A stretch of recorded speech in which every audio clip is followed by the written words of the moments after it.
Welcome to this meeting of the Culture, Media and Sports Select Committee. This morning's session is the long-planned hearing on the work of the BBC, part of our regular scrutiny of the corporation and ahead of the launch of the Charter Review. We're joined by Dr. Samir Shah, who's the chair of the BBC board, and Tim Davie, its Director General. Welcome to you both. This is the first hearing in Parliament with the new Select Committee, although we were hosted by you both at Broadcasting House in November. But in addition to that, do any members have any interests that they wish to declare at this point? Tom? Chair of the BBC APPG. Thank you very much. Ex-staff member a long time ago. Okay. Anyone else? No? Okay, thank you very much. So our aim for today is to focus on long-term sustainability, vision, strategy for the BBC. Then we're going to get into some of the more operational matters. Now, I think you probably will share our frustration that, as so often seems to be the case for these hearings, we're going to find ourselves discussing the latest scandal to have hit the BBC and the latest crisis, which is not where we would want to be as a select committee. But unfortunately, you must be as frustrated as we are by that. But we will have to come to those issues, including the recent issue over the Gaza TV programme, because they do raise significant questions about the BBC, but we're going to come to that a little bit later. We're going to discuss the editorial decisions, the Gaza documentary, behaviour standards. But before we do that, I want to start by focusing on the fundamentals at the BBC, the issues of charter, the issues of the licensing fee and the case for public service broadcasting. Dr. Shah, you came before our committee the last time for your pre-appointment hearing, and you may recall that you left the committee with just a few qualms about your willingness to answer some of the questions, because obviously this was before you took up your post.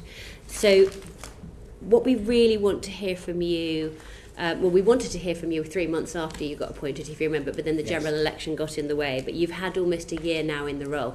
And so we really hope that you'll be able to be robust and frank with this committee now about your view on some of the big picture questions that we want to put to you, particularly about how the BBC is operating. But we do have a lot of questions to get to. So if you can both be direct and pithy and concise and in your answers, that would be really, really helpful for us. So Dr. Shah, I'd like to start with you, please. As we move in to the discussions about the BBC Charter Review, the BBC is facing a number of challenges, not least about its returned income, around increased competition for audiences, the range of digital and technological advances, how people consume news and their viewing habits. In all this context, is there still a case for public service broadcasting? Is there still a case for the BBC? Chair, thank you very much, and thank you for the opportunity to speak, and I will endeavour to answer your questions. As it happens, this is actually the anniversary of the first. I started a year ago today. Happy anniversary. And I hope the short answer to your question is, not only is there a case for the BBC, the case for the BBC is even stronger than it has ever been before. If you look at the competition that's around, and there are lots of challenges, don't misunderstand me, and I'll talk to some of the challenges we have. But it seems to me, as I've looked over the last year, the case for the BBC is huge, and I'll break it down to 3 different sections. The first and most important is news, and the arrival of misinformation and disinformation. And the fact is, when you leave it to the market, opinionated news is what happens. And that's why it's so important that the BBC is the place to find fact-based journalism. I think in society, not just in Britain, but in the world, there should be a space where people can be assured that you have fact-based journalism which is impartial. That is even more true now than it has ever been. And I think when we come to discussing the world service, so that's a really important part, because we're not acting alone. There are other actors, like Russia and China, trying to spread their information, which is really important. So the importance for the BBC to be the place for fact-based journalism is stronger now than ever before. The second area, if you look at, and there's been a lot of choice, and a lot of programme. Much of it is very good. Let's take the streamers, and let's take one of the most popular bits, which is drama. Now, the streamers' drama tends to be aimed, for perfectly good commercial reasons, to a global audience. The BBC is passionate about making programmes that tell our story, the British story. We have amazing dramatists in this country who write and tell our stories. The BBC is the only organisation that can focus on British storytelling for a British audience because we are paid for by the British people. And the third area, which is now increasingly distinctive, is bringing the nation together. You wouldn't turn to Netflix for a collective experience, but we can provide that, and we have done, whether it's in terms of programming like Gavin and Stacey, always the coronation. We collect the nation. So these three things, which Tim has very well articulated, I think make the case for the BBC and indeed for public service broadcasting as a whole. Can I ask you about your role as the chair of the board? These challenges that the BBC face, and you've articulated the vital importance of the BBC, but the challenges that you've articulated, in some cases they're quite existential about the very future of the BBC with regard to its charter review and its sort of place in the world. But at the same time, there are these ongoing operational issues which we'll come to talk about later. It requires an enormous strength from the board, but particularly strength from the board's chair. Now that you're a year in, do you feel that you've got what it takes to be able to offer that leadership? Well, let me tell you how I've approached the business of being the chair. This is a very big, complex organisation facing a number of challenges at different levels. The way I've seen it is at the very highest level, the BBC is undergoing a huge transformation from being a broadcaster that's delivered programming through channels, what we call a legacy channel, to a digital broadcaster where you deliver things on demand. This is in response to the changing way people are consuming content. This is a very big strategic change. I'm asking about you. I'm asking about you and your role as the person who really needs to grip this. Yes. Now, I mean, the BBC is a world-class organisation, but it's got a phenomenal reputation. Yes. But that reputation needs to be guarded every single day. Can we be sure that you are the right man to steward it through these very choppy waters? Okay. Well, it's a good question, and the way I've approached it is I've asked for a board effectiveness review that was carried out a few months ago by Chris Saul, a very distinguished figure who's done much of this. And there, one of the questions he did ask the rest of the board and the executive was my own performance, myself. And it's come back. You could ask him, but I can send you the data. But it came back with what I would say a great endorsement of my chairing of the BBC. So I think that okay. Nothing is ever perfect, and I'm making some changes. I can talk more about the changes I'm making, but the overall statement was that it was very supportive.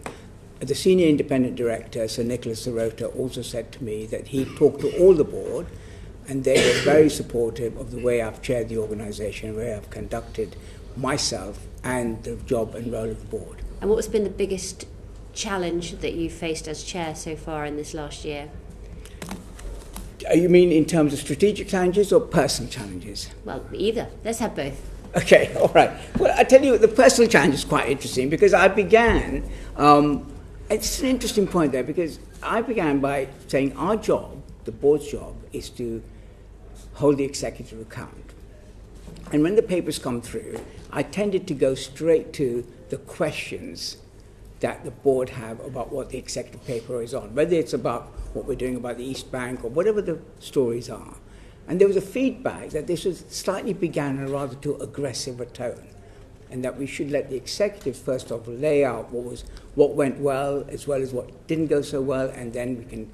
So I think that was managing the board to make sure we gave the executives the time to set out their stall before we went in and challenged them. I think if you were to sit and watch any of our boards, they're pretty challenging. I don't think Tim can answer that. I think the executives do feel they're giving quite a run for their money. And maybe I took the business of we need to hold them to account a little too hard, and I've just pulled back from that. At the bigger level, if I can say, I was talking about that there's a top level of transformation, and we mustn't underestimate it, how that flows to the whole organisation. To go from channels and analog to digital is a huge change. At the everyday level, there is the whole constant vigilance and impartiality, which we may come to. I think I have personally taken on board the whole question of the culture, and then we can talk more about that. But I've been asked a lot, well, what are your specific strategic priorities, Chair? And I have three. One is, and first is viewed through the lens of independence. I want us to secure a charter for a generation. I do think that it's important that the charter protects the BBC's independence, and we can talk about why I think it should be a generation. The second is we need a funding model that provides us universality, because that's a really defining point of our public service mission. What do you mean by universality? Well, I mean that everybody in the country should have a stake in the BBC, not just the subscribers to it, and not to, it should be accessible to everyone, and it should be used by everyone, to certainly, not completely, and we do well on that, but those are my two criteria for universality. And the funding model, however we work on it, we can go into more detail about that, because we've done a lot of work on that, should deliver on those. So there's charter funding, and the final thing is I'm really keen on decentralising the BBC. I think it's important that we move power out of London to outside, let's say, the M25. I think it's really important because the public, when you do our research, don't exactly feel the BBC reflects their concerns, their views. They don't recognise the BBC in that way. And we do need to tackle that. It goes back to universality. The BBC has to reflect the country as a whole. Okay. We're going to push a little bit more, I think, on the future of the BBC. We're going to start with Tom. Thank you. Good morning. We can ask a little bit about how the public might gain a greater sense of ownership over the BBC. Dr. Shah, the Culture Secretary, said that mutualisation is something worth exploring as part of the debate over the BBC's future. What do you think that would look like in practice for the BBC? Thank you for the question. I think that's exactly the question. What does mutualisation look like in practice? I think the basic principle that we should have greater audience involvement in what the BBC does is absolutely right. I'll be honest, I'm not quite sure how mutualisation works for the BBC. We're looking at it, we're examining it. The principle is a really good idea. There are issues here. People say when it happens that it gets taken over by activists, if you have that. And so that's an issue. We need to guard against that. But I do agree with the principle that should find ways of engaging our shareholders, our licence fee payers, with the business of the BBC. I mean, part of that we're going to do is, of course, as you know, we're going into a public consultation about what the public wants of their national broadcaster, and Tim is very much across the details of the questions we're asking, and that might begin to throw up. There've been other ideas, citizens' assemblies. There've been lots of different mechanisms by which you can encourage involvement and engaging. I think that's a good thing to do. We should do it. They pay for us, so it's quite right that we should hear them and listen to them and act on what they say to us. You mentioned potential, say, for activist takeover and the various mutualisation models, and talked earlier about protecting the BBC's independence as part of charter renewal. Do you think that if there were direct elections, say, for representatives to the board, do you think that could politicise the BBC? Because it seems to me that decisions by ministers to appoint former number 10 advisors to the board have damaged perceived impartiality, and this could risk it further, but you might disagree. Well, I think these are important questions, and when we discuss the new charter, we really should talk about appointments to the board and how the process by which those appointments are made strengthen the independence of the BBC.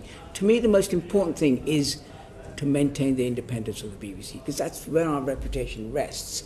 And I think that appointments to the board, I'm not suggesting that the BBC board should not reflect the concerns of the country. I think they should.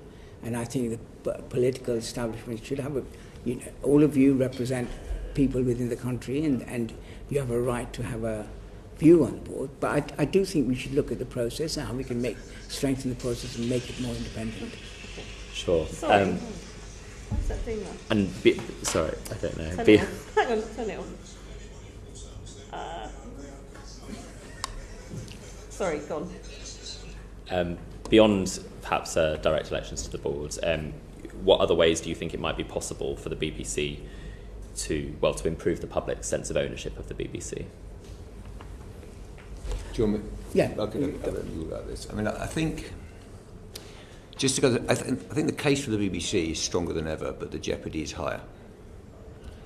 And firstly, into the building blocks here is what we know is that in terms of support for the BBC, it is based not wholly on aren't we good for you, but are you used? And that, Chair, is why we said universality is not just about access, it's about usage as well.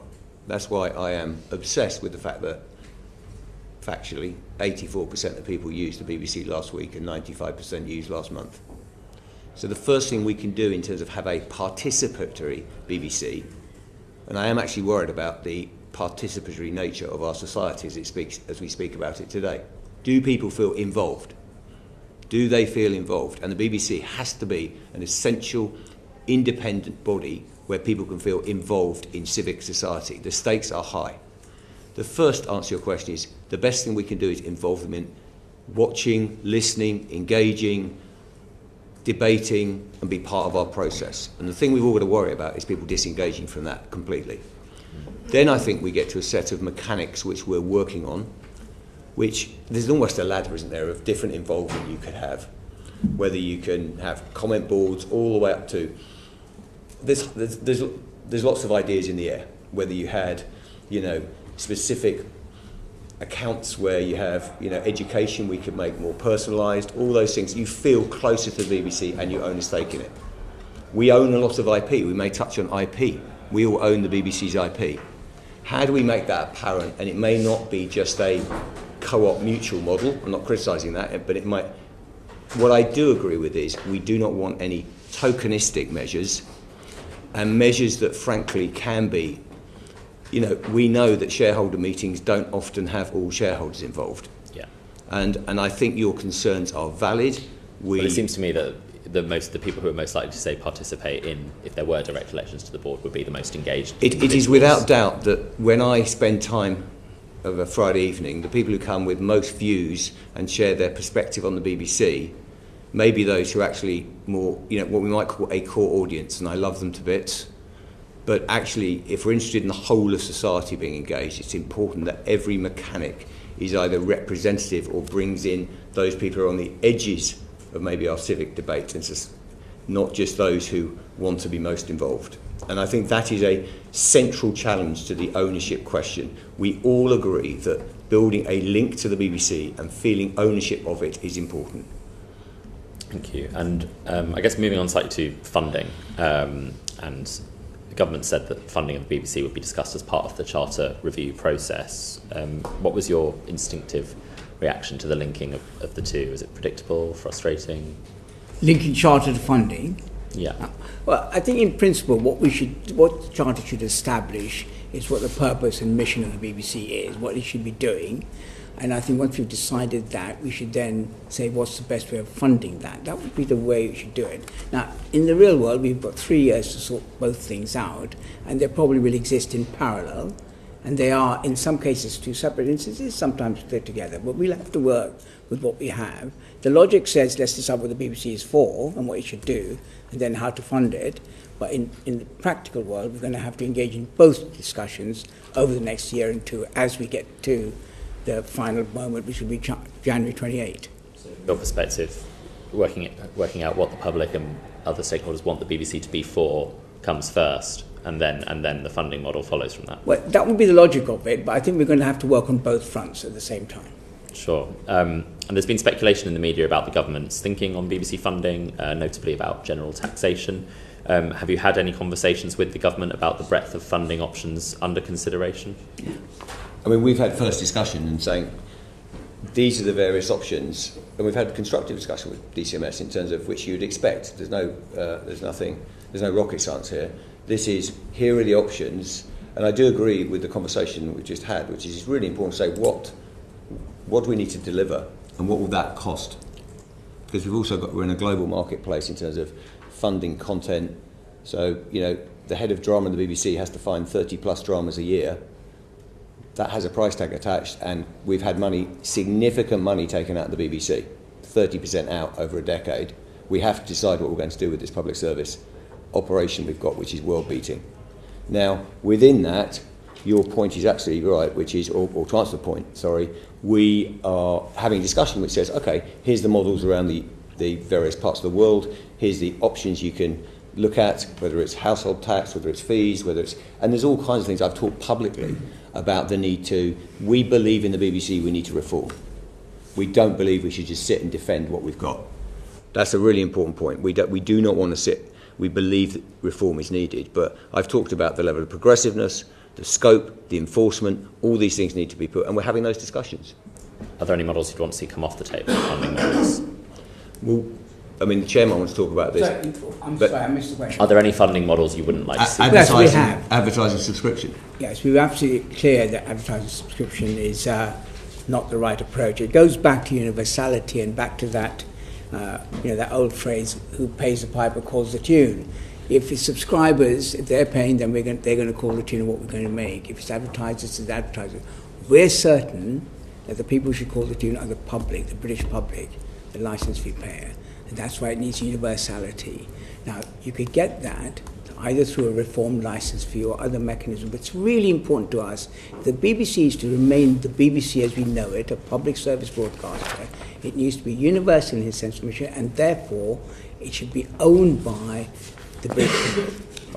On general taxation, do you have a specific view on that? We've obviously seen quite difficult spending decisions in the past week made by the government, and is there not a risk that further difficult decisions would be to come if the BBC was to be rolled into general taxation funding, that there would be competing pressures and increased political influence? My understanding is that it would be ready that general taxation has been taken off the table. We would be sceptical because that gives us, I think it allows the government to have too close a say on it. We'd like it to be slightly more independent, so we're not thrilled by the notion of general taxation, but I'm pleased to know it's now been taken off the table as an idea. It feels like a reformed licence fee remains the preferred model from your perspective. I guess the final question on that then is, there's been a fall in the number of people paying the licence fee, and that trend seems set to continue. How would a reformed licence fee, whether that's in terms of how it's paid or the enforcement, how would you see that reversing the decline? In a minute, actually, Tom. Yeah. I will defer that. Yeah, okay, we'll hold on. We'll hold that thought and move to Damien. Thank you, Chairman. I was going to ask one question for now, if I may. So maybe that Tom wants to come back on the licence fee. I just wanted to ask about commercial income. So obviously your organisation has a very, very enviable stock of IP from the mother brand to individual pieces of creative output. So there has been strain on licence fee income. But I think the bigger drop last year was in commercial income. Bigger drop, yeah, I think, was in commercial income. So I wonder if you could say a little bit. That's probably a question for Tim, a bit about how that came about. But a question for both of you is what is to be done about it. Sure. We've got ambitious plans for the commercial arm, and I'm very proud of what's happened. If you look at I'll come to last year, but if you look at the track over the last few years, we've doubled the business. We've got 2 billion turnover. In 23-24, by that point we'd returned 1.9 billion to the licence fee payer back from that commercial arm. It's the envy of the world, this business, by the way. And to have grown it in the way we've done with services like BritBox, getting distribution rights, dare I say, to Bluey, and these deals we've been making, very innovative, and actually growing that business rapidly. There was some minor headwinds, I say minor headwinds, in a market where there were major headwinds in terms of our overall revenue last year, but profitability still nearly 200 million. The challenges of the commercial business is a little bit apples and oranges in terms of the shape of the revenue and the money. So as I've said before, I think the licence fee as constructed currently, we're going to come on to that debate, is 3.8 3.9 billion, of which it costs 100 to 200 million to collect. And then I do not have to make a P&L work on that. I just have to make you get good value for £169.50. The commercial arm is 2 billion revenue. It hits its EBITDA or cash margin targets, but that's about a 10% margin. It also contributes a bit of return. So all in, you're at 300 million. Now, what I would say about the commercial arm going forward, I'm confident that we can grow the business. There's opportunity still. In the areas you're talking about, our IP, we have a fantastic franchise, is the word of the day, isn't it, which is called BBC News. We're investing on building a expanded BBC.com. We're ambitious. And we welcome the increased debt facility that we've got on that business because it wasn't very geared, which is important.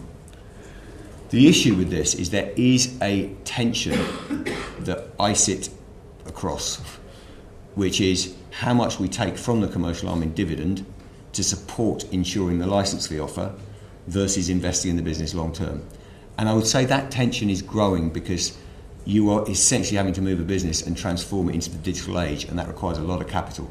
A lot of the businesses a lot of businesses struggle with that balance about reinvesting in the business versus. I'm not moaning about dividends it. I'm not moaning about it. I'm just saying it does not mean you've got an absolute. Even if you double the commercial arm, it would not utterly transform the position we're in with regards to the public service funding. That's what I would say. Yeah. And where do you see within the commercial income streams? Where do you see the most promising lines of growth? Firstly, we are beginning to migrate from old school linear channels, which have been kicking up money, to the obvious, which is digital service. So BritBox in the US is now over 4 million subscribers. It's pretty much very low churn, and the enterprise value is very high. The deals we've got on IP, like Bluey, are generating very serious return. We have put more money into production, audio production, so there's plenty of areas of growth. Thank you. Sorry, going back to the licence fee, and we were just talking briefly before we changed topics onto the level of return you're seeing from the licence fee, the number of people currently not paying it. I guess looking at evasion specifically, what specific measures are being implemented to combat licence fee evasion, and do you feel they're working? We've got very significant efforts, and if you were to visit Darwin, you'd see our retention units and the various. We've got better data now that we can deploy.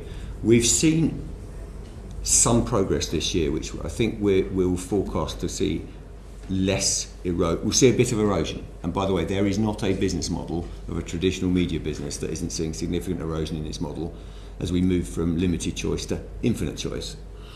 Having said that, we have the vast majority, I think we're 24 million licences in circulation. That we will see licence fee revenue go up this year, but number of households will be down, but I don't think it'll be down as far as the year before.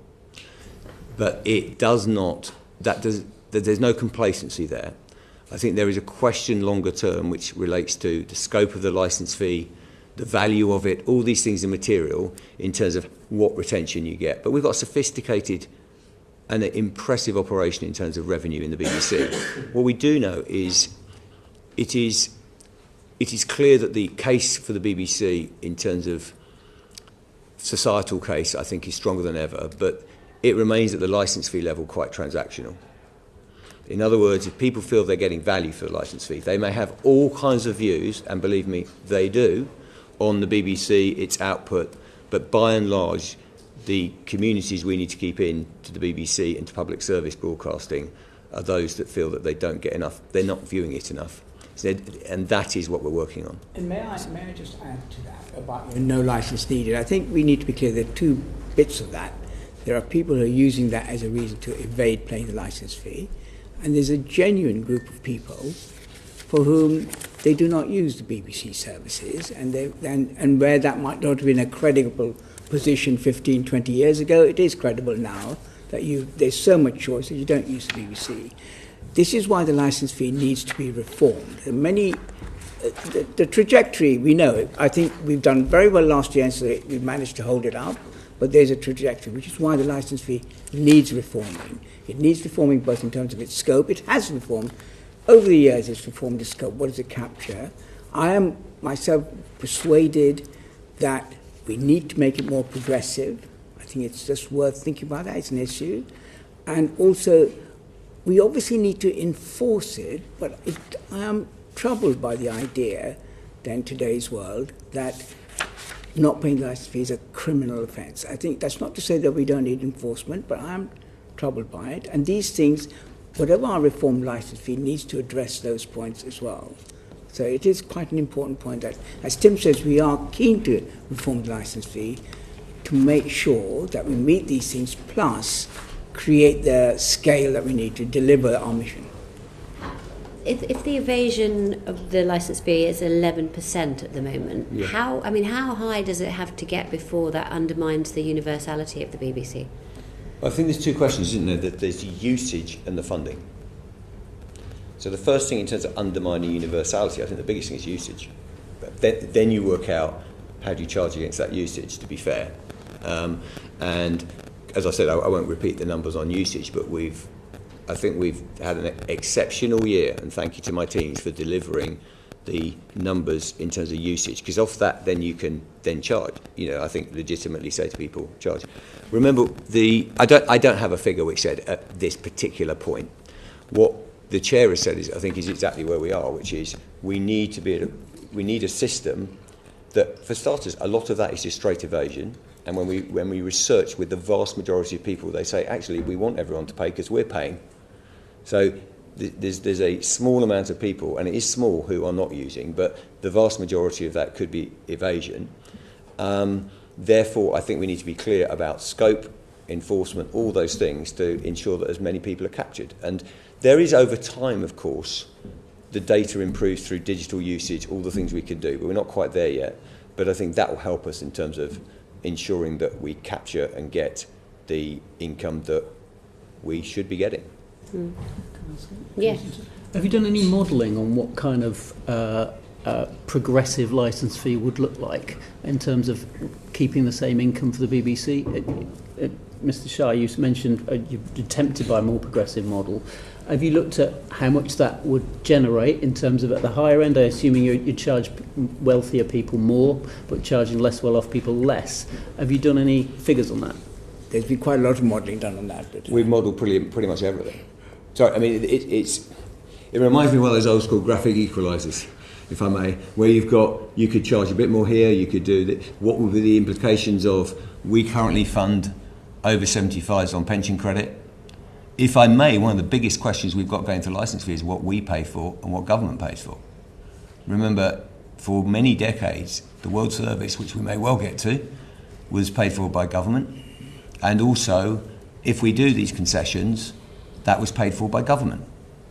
So, in terms of my question, what have you modelled how much income you would get? Could you increase the income the BBC could get under a progressive licence fee? Yes and no. Sorry, I'm not being evasive. It's just how much progression you give and what your charging is. But do we have those models? Absolutely. And could we see some of those figures, some examples from the BBC? We can give you the factual. We can give you those figures. Yeah. The issue is what's acceptable and what the public want. So the figures is relatively easy. The question is what is the right balance that ensures the licence fee or whatever emerges from it is good value.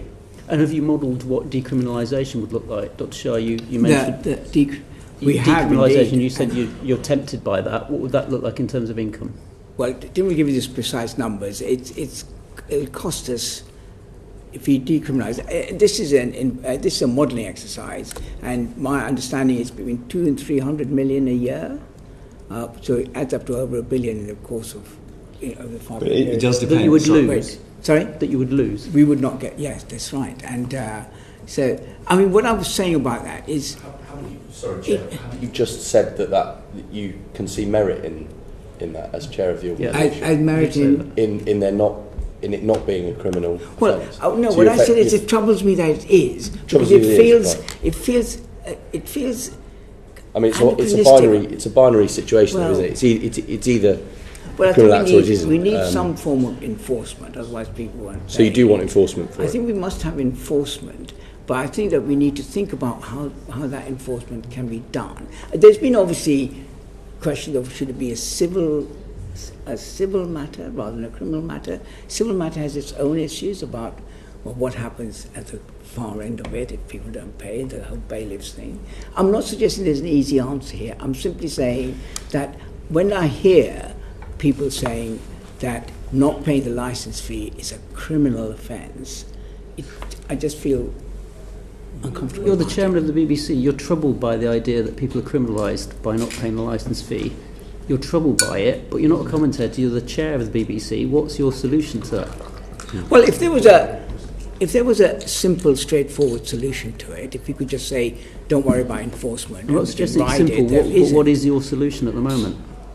Well, we don't have a solution at the moment, but I'm saying that when we discuss the funding model, this is where I'm putting it, when we discuss the new funding model, we should make enforcement part of that debate and discussion. But do you have a view that, I mean, so, Dr. Shah, when you recall when we met you a year ago Yes. in the predecessor committee, the one thing that troubled us was that you were reluctant to opine one way or another on a whole range of issues. One of the questions we asked you, quite straightforward, whether you felt it was appropriate for members of the board to be members of political parties. Yes. And I think as a committee, we would have been satisfied with either answer. We would have agreed or disagreed with you, but we would have been satisfied if you were able to sort of substantiate a viewpoint, but you didn't articulate one. You were unwilling to come down on either side of the fence. And this is what we're hearing again. I think what we want from the chair of the BBC is some strong views. Whatever those views are, we want to know what they are and why you feel that way. But you equivocate on virtually everything. I hear what you've just said here, and I have obviously, as Tim has said, we've done a lot of modelling of different kinds of enforcements, and they cost us money. And if it is the case that we can get the government to make do, because we need to create a quantum of money for the BBC to do its job. Let us say it costs £200 to £300 million a year. It's not in my gift whether the government will make that right. Now, if they don't make it right, I can't just say this is what we want. If they don't, it's got to be a debate and a discussion. It's remarkable as chair of an organisation that you don't come out so strongly in defence of there being a righteous cause to pay the licence fee because it's value for money and all the other things that you'll spend time making the case for renewal.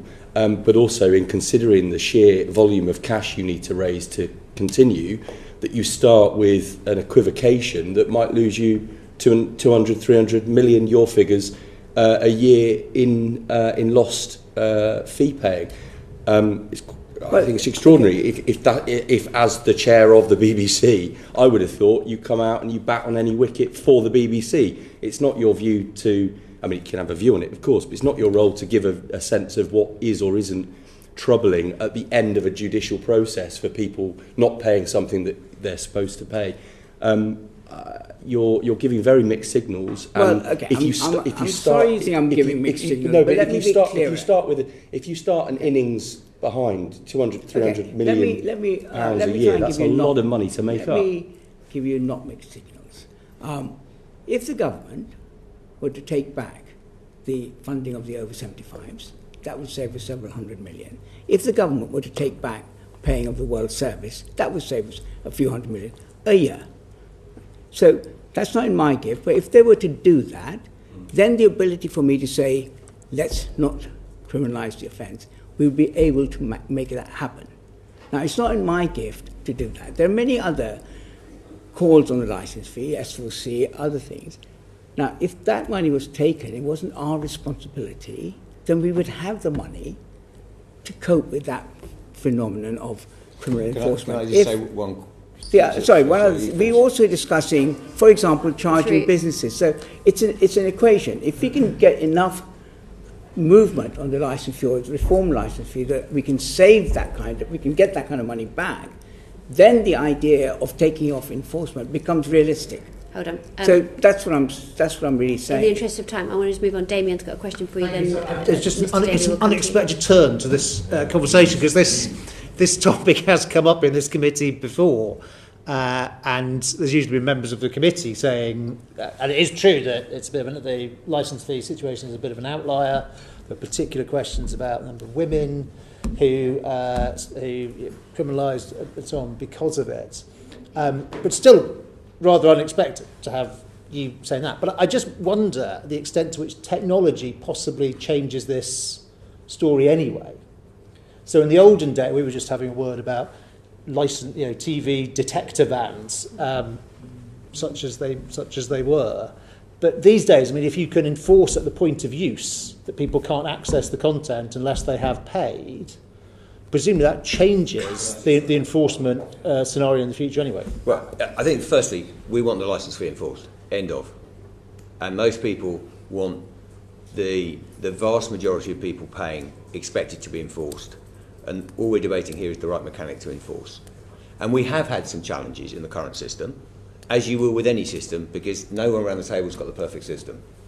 That's the one thing, if you look through the various reviews of BBC funding, everyone, to be fair to says the licence fee's not perfect, but actually we think the licence fee's the best system that we've got at the moment. Okay? So what we're hearing is that debate here. And the point here is that I do think we as the BBC have to have heavy enforcement. And by the way, the other side of it, heavy is probably could be a misrepresented word. Effective, thank you. I'll take your word, thank you. So effective enforcement. Wipe heavy from the record. Effective enforcement. We know that in the imperfections of the licence fee around some of, women alone in the household, we've done a lot of work on this. There's only so far you can go on that.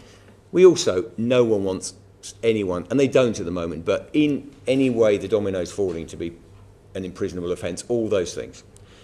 Having said that, when we look at things like civil penalties, you get to bailiffs, you get all kinds of questions. So I think we are a long way from jumping to a new place. What I want to just build to is the point that's been made, which I think is a very important one. In the short term, within a charter change, bluntly put, I've looked at what you could get on the data side, and there is definitely potential over time for a more rational, precise enforcement system. The answer through technology. The answer is it's going to take a bit of time. Right. So you just can't get there on the charter renewal. But longer term, I think we could chase an area which is much more rational, which is you use the BBC, you can see it. And just one final point in terms of progressive. I think it's a strong argument, but presumably you start on the basis of everything that's currently being paid for continues to be paid for. The progression is who else can pay a bit more than they currently are. Or are you suggesting that it starts at zero again and some will pay less or none? There's that argument which requires some debate, and I've been misrepresented. Tim Davie wants to charge more. I'm not leaping there. In terms of progression, one of the things the current progressiveness is about those who are struggling with budgets and struggling at home with their household budget, like over 75s on pension credit, get a free licence. What I have said is historically, and I think it was a mistake, that was paid for, that's been put on the BBC.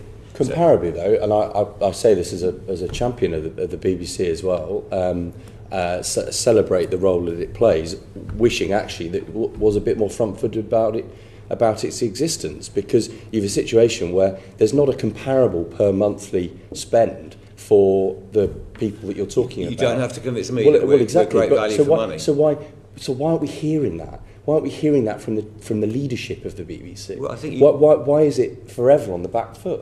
Why isn't there a front-footedness to the value for money argument and how much you pay per month, and the lack of comparable membership fee? You can't get a Netflix subscription for that equivalent. What's more is actually, as somebody that wants to be able to download your material, I can't, but I could pay a bit more. But that doesn't exist because you've not yet caught up with technology that's existed for 10, 15 years elsewhere. Well, okay, I'm going to bite on the last bit, then I'll come back.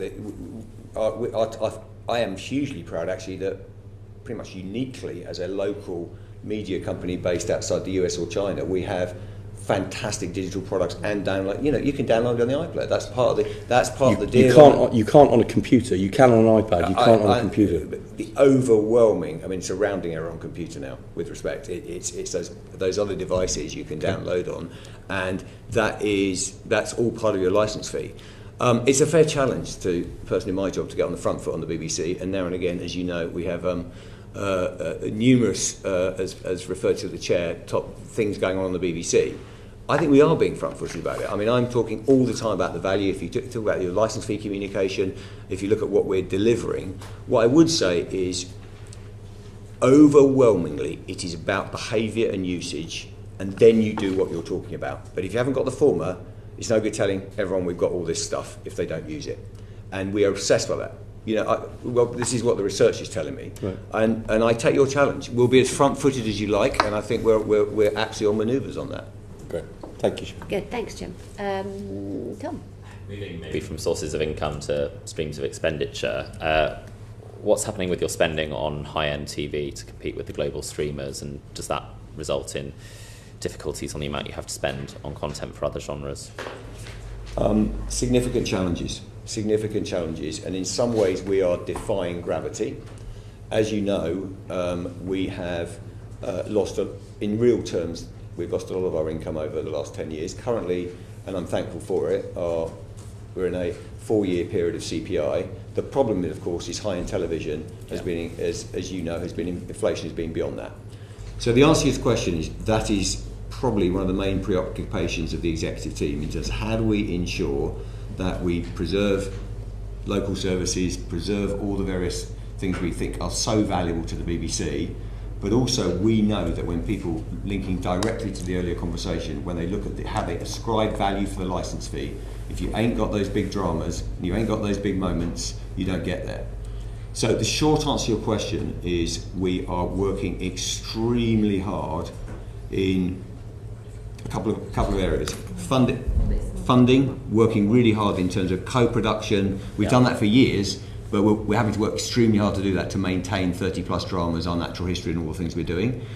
That is getting increasingly difficult, and at the edges we're beginning to see some real challenges, particularly around very high-end drama pricing, which is the Peter Kaminsky, Wolf Hall, you've heard it here. Yeah, that is where, so there are a few titles, they're not overwhelming, but if I talk to my content team, it's not lists and lists, but there are a couple of titles now where you go, sorry, we can't get to the £5 to £10 million an episode.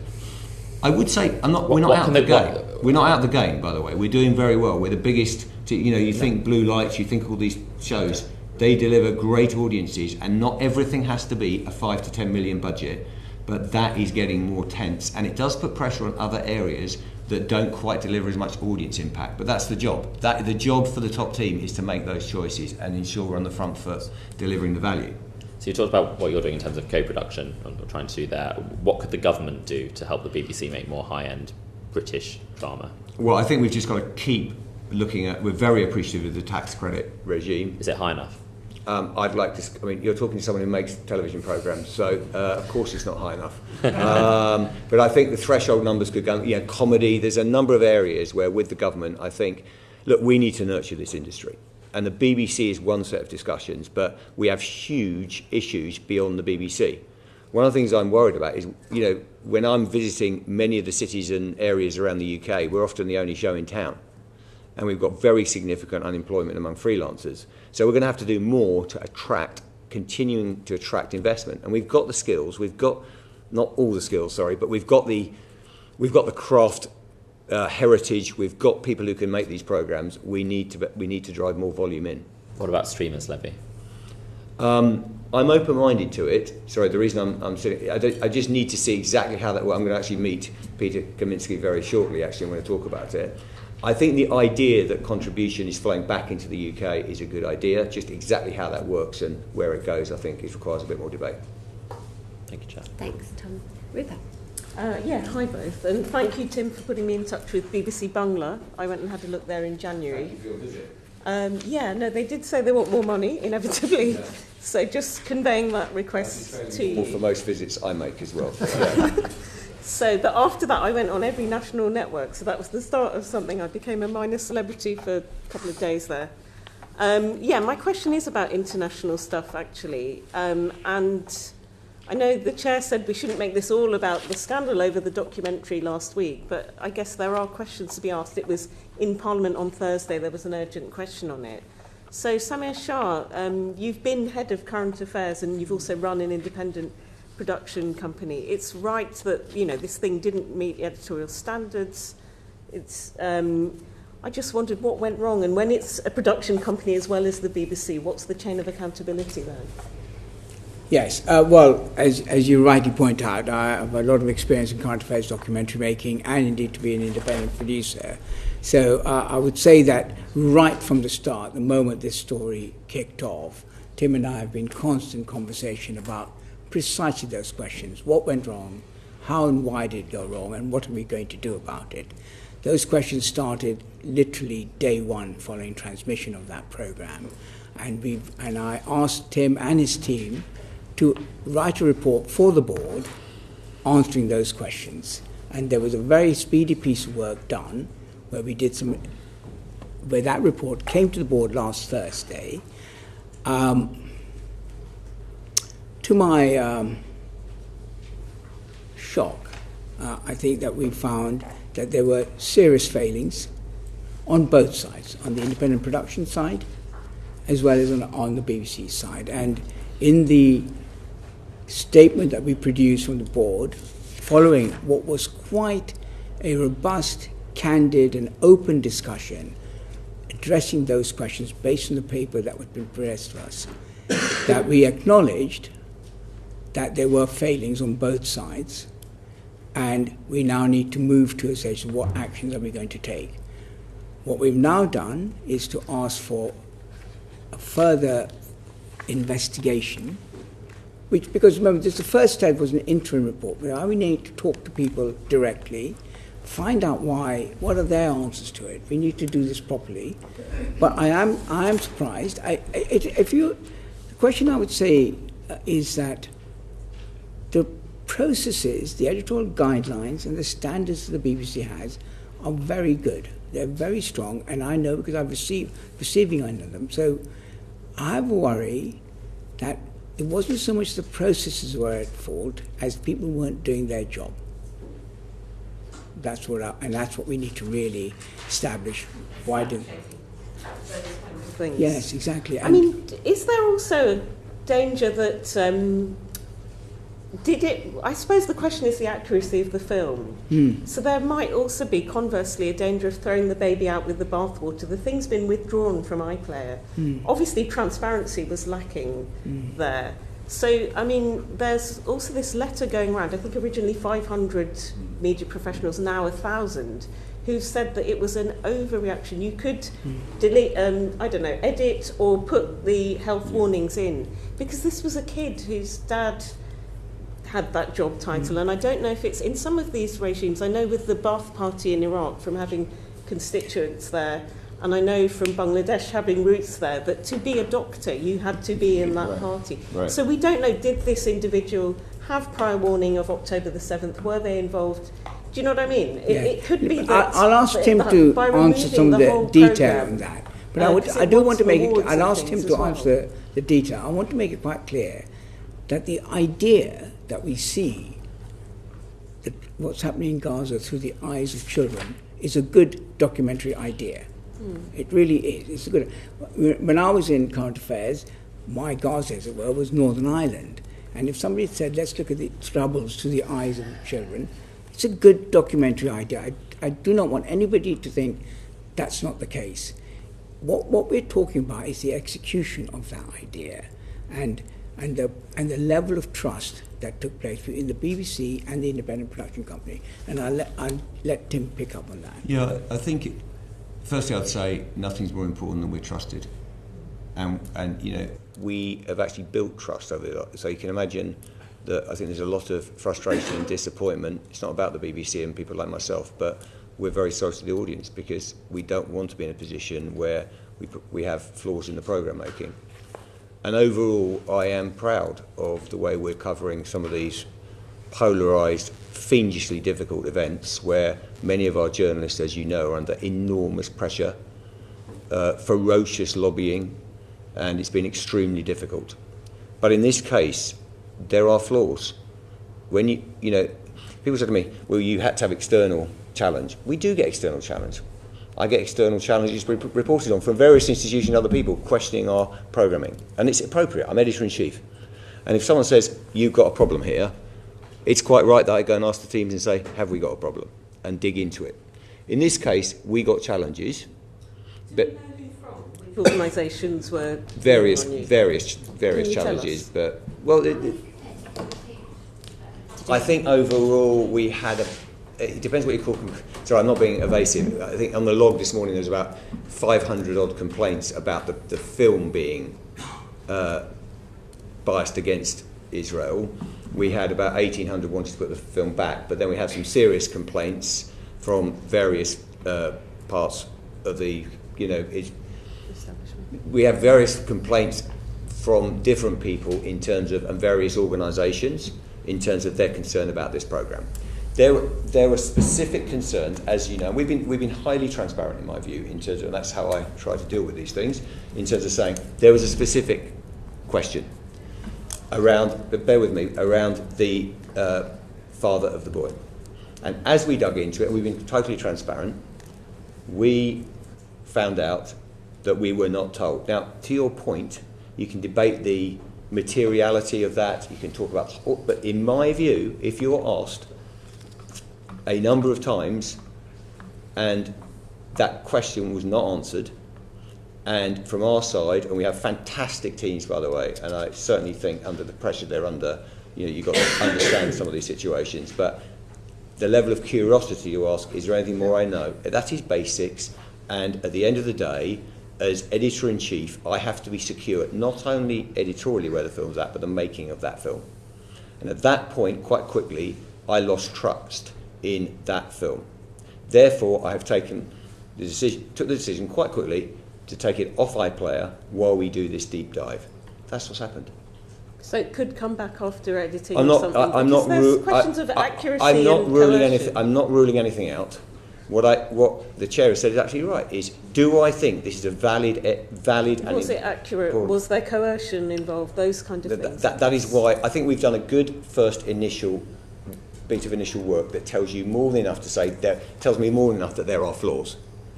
But I want to do a forensic analysis of. There's a lot of things floating around in terms of budget, all of those things. We want to make sure we've done the forensic analysis of the process, the editorial, and do the work. Dr. Shah, you spoke about it being a question, or asked whether it was a question of people not doing their jobs properly. Can I just ask you, is that a reflection of the staff of the BBC in general? Is it is something fallen through the gaps between the BBC commissioners and the independent production company? Or are you talking about it reflecting BBC staff choosing to be lax when it comes to reporting of Gaza? It's nothing about the staff in general. We're looking very precisely on this particular film and the decisions that were taken, at what point they were taken, and when and how the process of compliance took place, and whether people did or did not follow the compliance rules to the letter. And that's what we're now digging into, to find out exactly what happened, why it happened, because I know the compliance rules are really tough. We do have to comply. We don't just sign something off without interrogating it. I've done it myself, and therefore the question arises, and we need to. Let's be fair, we're talking about human beings here, and they need to have a right to answer the questions, to be talked to find out, so that before the board discuss what is the appropriate action, we need to hear from everyone about it. And that's what we need to do. But it is, I would say it's confined to this programme, and there's a wider question, which I can think up to, about the BBC's coverage of the Middle East in general. I think that's an important question. We've had, as Tim has said, we have loads of complaints about our coverage on specific programmes or in general, and it seems to me that this warrants a proper independent review of our coverage as a whole. That takes us beyond this story. But on this story, we're examining how and why the compliance of editorial rules did not take place. And Ofcom wrote to you yesterday on this matter. They basically said that they feel that they may need to step in to facilitate this investigation. Can the BBC mark their own homework on a matter as sensitive? Like you say yourself, trust matters. Yes. Trust is absolutely integral to the BBC. And actually, a film like this has huge value but we have to be able to trust what we're seeing and understand right. the provenance I think, of it. Ofcom's letter, and I welcomed it. I think they asserted that it is for the BBC to investigate first, and if that's not satisfactory, Ofcom can then move in. That's the right process. Now, marking your own homework, we have literally marked our own homework on Thursday, and we came out with a very robust statement that there had been failings on our side as well as the others. So I'm not sure that the phrase marking your own homework necessarily means that we don't do the job properly. Peter Johnson, who's been tasked with doing this, did the Russell Brand review. It was an excoriating piece of work, and we marked our own homework. We do it. BBC First, as a first system of actually doing it, is not in itself a bad thing. And I think Ofcom's position is right. If they're not satisfied with the way we've conducted it, perfectly right, they have the right to investigate further. But let us do our job. We will do our job, and I will ask the committee here to trust me. The board is very exercised about this, seriously exercised about it, and we will get to the bottom of this and we'll take the appropriate actions. James? Hold on once. No, just once. Yeah, go on, Ripple. There could be questions around the whole coverage of this war. Is that within the remit of the Peter Johnson? No. Sorry. I mean, this is a separate. I think there should be scope. I'm agreeing with you. I'm agreeing with you. Stuff about from day one when was it the ambassador or his head of mission, because it's not an actual country. Dr. Zomlot was on TV, and the question was always, "Do you condemn Hamas? Do you? People have evaluated these and measured." Let me be clear about what I'm saying. There's a piece of work to do with this particular film, Gaza. I think there's a very important piece of work to do about the way the BBC has covered the wider story of the Middle East conflict. That needs to be done independently. We call it a thematic review. We've done one on tax and spend, where Andrew Dilnot was the lead figure. We've done one on migration, which I was part of before I took up the post. And I think this is such an important topic that I feel very strongly that this should be the next one we study. And it should take in, because please do understand, as Tim said, we have been, we get a lot of complaints and accused about all our comes from all sides. It's not just comes from one side, it comes from all sides. So we do need an independent review of how well we've done this. Have we done it impartially? And I think that's quite a big piece of work, and wants to be done. Okay, we've got the message. Thank you. James? Thanks. You've had to make a value judgment in removing the film from iPlayer. So is it right you don't agree with the 500 to 1,000 artists that have said that this breaches regulations on regulatory, legal and ethical obligations because you've removed it in the first instance? So you disagree with that argument that they're making? Well, this one to me, and it was a very difficult decision. Okay. Because I think representing some of the views, this is stories we want to tell, and this is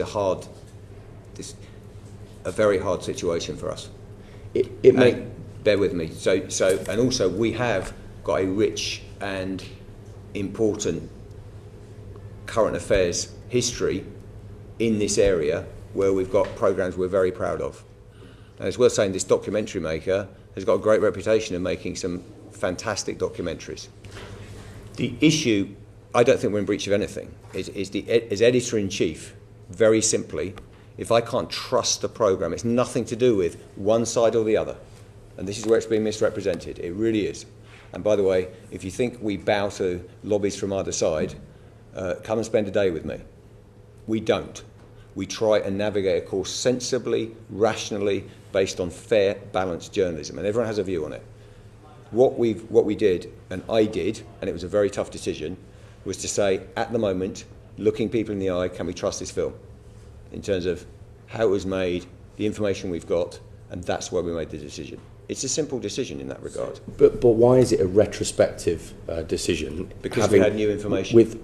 But the BBC, according to to show some even-handedness on questioning-wise, the BBC repeatedly raised concerns about the child's family links to Hamas, I mean, I would, again, that's not marking homework, that's credit to the independence of the news organisations. Absolutely. But why weren't those suspicions not properly investigated or reported? There is a requirement under Section 19 of the Terrorism Act to do so, and shouldn't the counter-terrorism police now be investigating whether BBC funds have reached Hamas, either through payment to the father or the sister, as I understand, has also received money? Yeah, let's segment I need to segment the issues there slightly, which is that first decision was not related.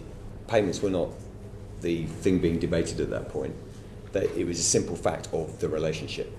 Yeah. So there was nothing at that point. I did not need information on the payments. It was enough to say that we had asked about. Remember, the question was, is there a relationship with Hamas in any way? And to the point, you can talk about the looseness of the relationship, but that should have been declared.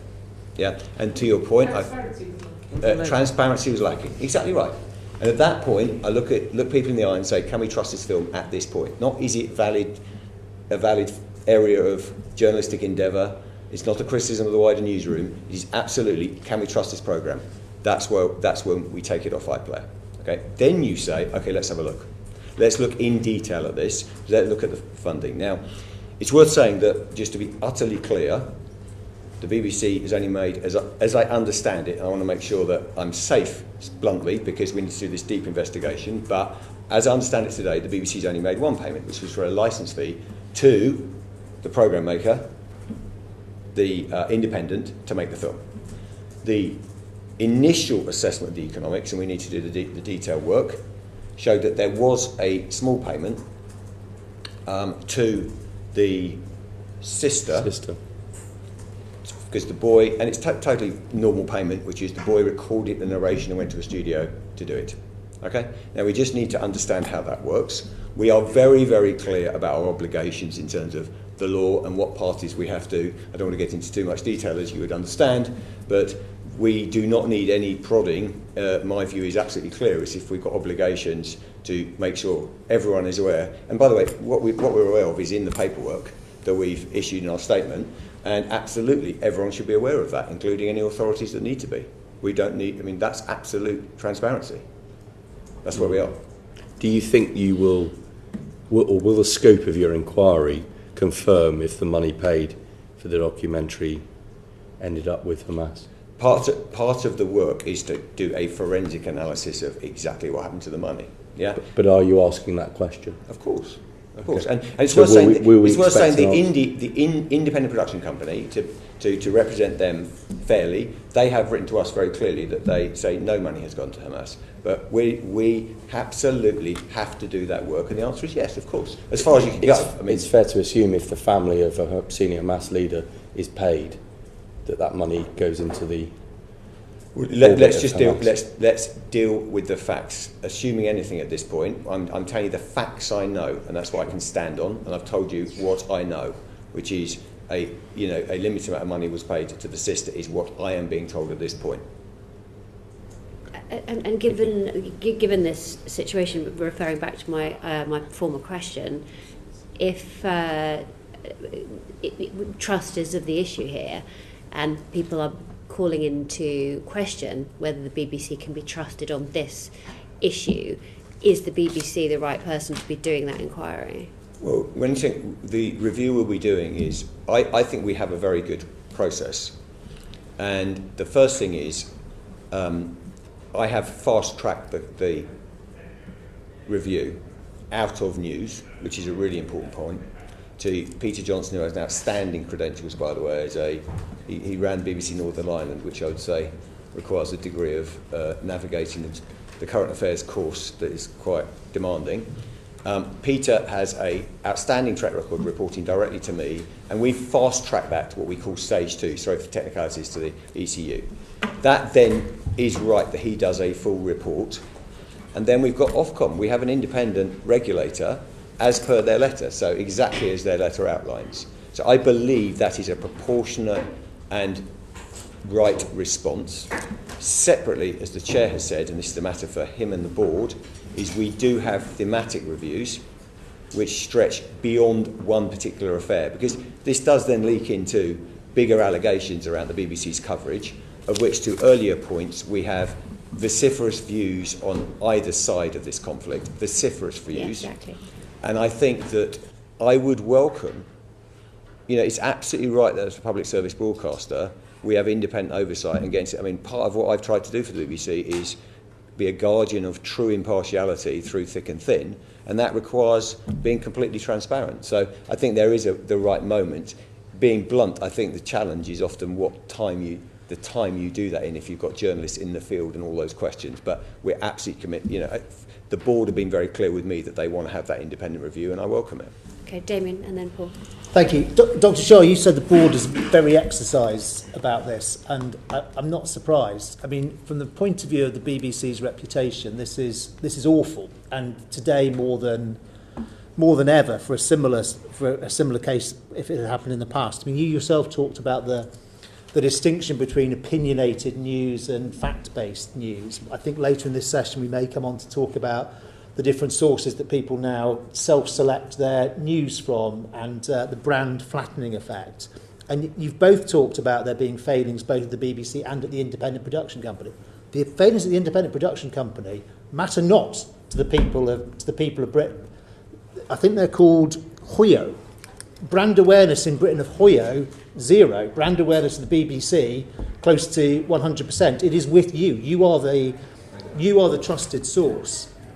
So my question is, given that Hamas are in administration in Gaza, I mean, presumably things that happen there have their say-so, regardless of the identity of the father of this child who was involved. And therefore there must have been a whole series of questions. The question really is, did you have questions that were unanswered, or did you have questions that were answered incorrectly by the production company?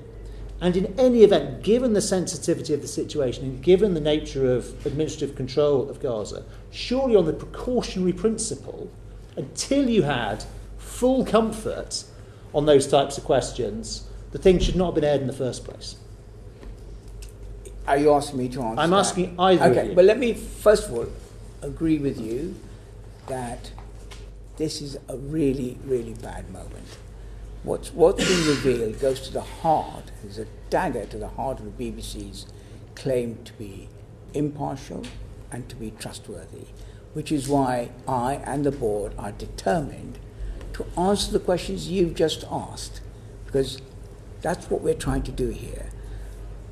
Who did know what? And you make a very good point about the film itself, and slightly addresses Tim's point about losing trust in the content of what we saw because of what you've just said.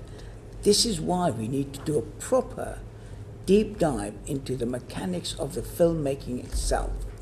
Now, my experience isn't in Gaza, but I know that when we've made films in Northern Ireland, we had to be very careful about the circumstances in which the terrorist organizations worked and how they controlled things and what we did.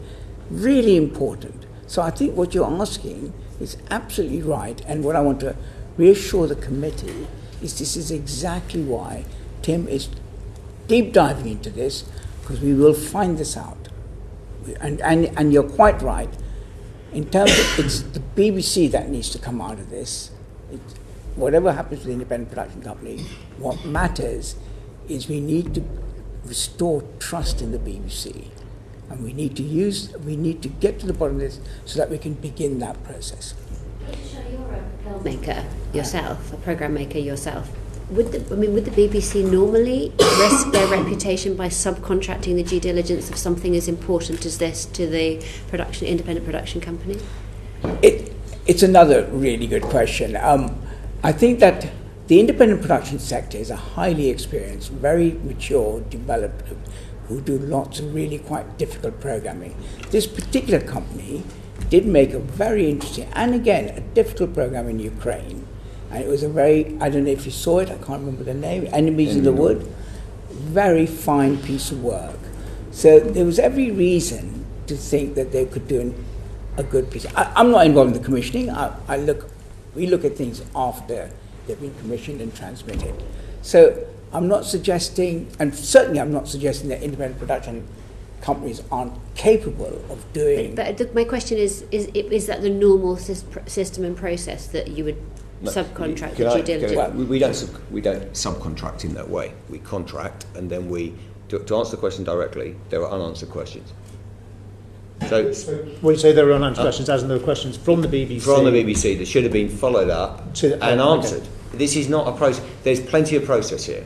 And this is on this. I 100% agree. The audience out there, at the end of the day, this is about trust in the BBC. Yeah. But we don't. The editorial control. At the end of the day, the editorial responsibility for anything we publish is on the BBC. Yeah.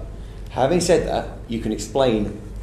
If you're in my job, you want to understand why the failings happened, and that is clearly there were serious flaws on both sides. Now, then you get to the questions: how can you absolutely ensure that the right questioning and everything happens so you don't get that problem again? Yeah, and you put the oversight. But that's the direct answer to your question. One of the questions I did ask was, how did this programme come to be? Was it an idea that came within BBC and then they thought which company could execute it, or whether they could do it in-house? This idea came from the company. So it wasn't a question of subcontracting, it's a question of commissioning. I can have an idea, I can try and sell it to the BBC as an idea, and that's how commissioning works. As a general, you got to the heart of this. You said there are unanswered questions. So what we want to know is, was that because the questions were not comprehensive enough and not followed up effectively, or was it an active deception by this production company on their part to give you misleading answers? I've got no evidence of the latter, but that's part of what we need to do in the review. So as it stands, that's still a question? Absolutely. Well, we just need to get into the detail of exactly why those questions weren't answered. But isn't it important as well, I mean, to answer Rupert's point earlier, is there a way of making this film safe, that it can be seen by everyone so they can make their own minds up? I mean, from what I've seen, there's an 11-year-old Zakaria who helps paramedics at Al-Aqsa Hospital in this film, who does that rather than staying with his family because his family haven't got any food or water. And he says he's seen 5,000 people dead. That's an 11-year-old. That's not the narrator of the movie. That is actually one of the people in the movie. Surely that's a valid voice to be heard by the BBC licence fee payer if it can be done in a safe way. Surely it's possible to edit this film so you remove the narrator, in other words, the point of contention, and you still allow the children's voices to be heard by everyone. Then the licence fee payer can see from themselves what they make of it. Certainly we, as I said right at the front, there was absolutely legitimate journalism to be done here, and the voices of those children and children in Gaza is absolutely something we need to hear. And that's what makes it, frankly, frustrating to where we are. You're going to get the same answer from me because it's appropriate, which is we need to do the work and understand the questions and then make that decision. There are clearly considerations here, and we've got to do our work calmly in the midst of, as I say, ferocious noise around us, by the way. I just want to say one thing, which is I just want to reinforce that the vast majority of our journalists are doing a tremendous job. But we're only as good in this job as, the weakest link, as it were. And this is damaging, but I do want to say that overall trust in BBC News, and we've seen it remains very high. We've grown it over the last year. So it's important we're not losing all context here. This was a serious failing, but we have trust numbers that we're very proud of. We're the most trusted brand in the world. And part of what we do to earn that trust, and believe me, it's never an easy day, is actually be highly transparent and go through enormous processes when we fail like this to show how we're going to fix it, and we're very transparent about that. And I think that is part of our process. Very quickly, and then moving on to Paul. I don't know if it's a view I share it with Paul, but personally, if to conclude on this is to redact the original programme, I don't support that. I think in the interest of transparency, we should see the thing as it was supposed to be and how it went out initially. You could, of course, self-redact and choose to emphasise and hear different aspects of that testimony, and I absolutely concur with Dr. Shah's point about the validity of seeing this war through a Gazan child or indeed an Israeli child, and I look forward to that documentary being commissioned. But I don't think this is about redacting. It is about, sorry, it's really important. I agree with the thrust of that. It is about whether something meets our editorial guidelines and our standards. End of. Yeah. It's not Yeah. about a position on either side. It is about whether it meets our editorial standards. And part of that is the making of the programme, not just what's on air. And we need to go through that work. Okay, good. We need to make some progress now. Back to Rupert, please.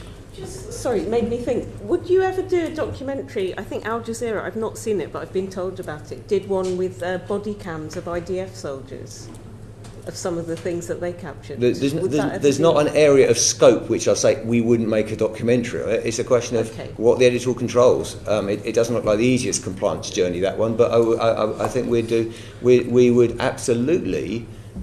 We report without fear or favour, and we want to get to the truth. So the answer is we'll look at any proposal, or our journalists are out there looking at those kind of. The issue is where editorial control sits. And, it's worth saying part of the challenges here, obviously, journalists on the ground in Gaza and what access we've got, making sure we're not being minded, all those things are really fair concerns. So it just depends on the situation. And I do tend to think that international news is often a bit flavour of the month. So we're talking about this at great length. Yesterday, I think there was an aid blockade in Gaza. That doesn't seem to have been on the evening news yesterday. I heard it on the Today programme in the morning. It's very Ukraine at the moment. I think we're doing a great job on our coverage, and I think it was appropriate prominence, if I may. And so, for example, you put me in touch with BBC Bangla. I asked when I came back, could I go on Dateline UK and describe that? The programme's been axed. So I do feel there's a shrinking space for international news, the way that you've restructured your news channels and things. But look, my last one was really about domestic political bias, and you know that I've questioned you on this before. I think my point is really, when politicians appear, if we go on TV, we're captioned with our party label, and that is transparent and clear.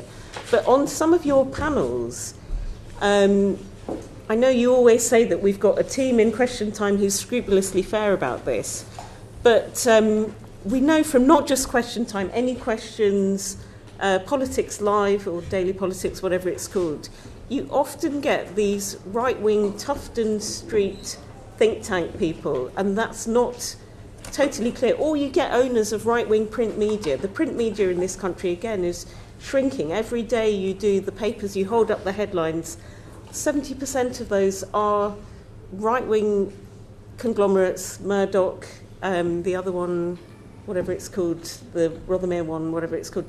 So, sorry, I can see you smirking, Tim. Is this amusing? You've got journalists. Just keep going. Apologies. If I've been it was just a minor surreal moment. Apologies. No, but for example, okay, we have a working population in this country of 33 million. 6.5 million of those are trade unionists. I raised this last time. Why do we not have trade union leaders? That is 20% of our workforce. Those people are absent. We know that there is the Spectator-funded GB News. Indeed. Often licence payer money is used to create these culture war type scenarios where you take contributors from GB News, give them a platform on your panel shows. When can we have a bit more balance on your panel shows? Ofcom says in a modern democracy, people should have access, citizens should have access to a range of views, and it seems very skewed to the right. I think we're working extremely hard. I thought you might ask me about Question Time, and I asked in the new series where we are. Labour 17, Conservative 17, Lib Dems 8, Reform 3. It's the non-party people bear with me if I may. Loosely, people of the left, if that is a descriptor that still holds, or people of the right, 11 each, and so-called neutral 7. I can provide the data. We're working extremely hard on this, and I think our record speaks for itself. So whenever it's an academic, it's Matt Goodwin. He has known views. But I can give you the. I'm trying to be. I'm trying to be led by the data. And also, from 2014, it's doing the statistic from this committee. Between 2014 and 2023, 5 journalists appeared on Question Time most. Do you know what publication they're all from? The Spectator. So I mean, it is very.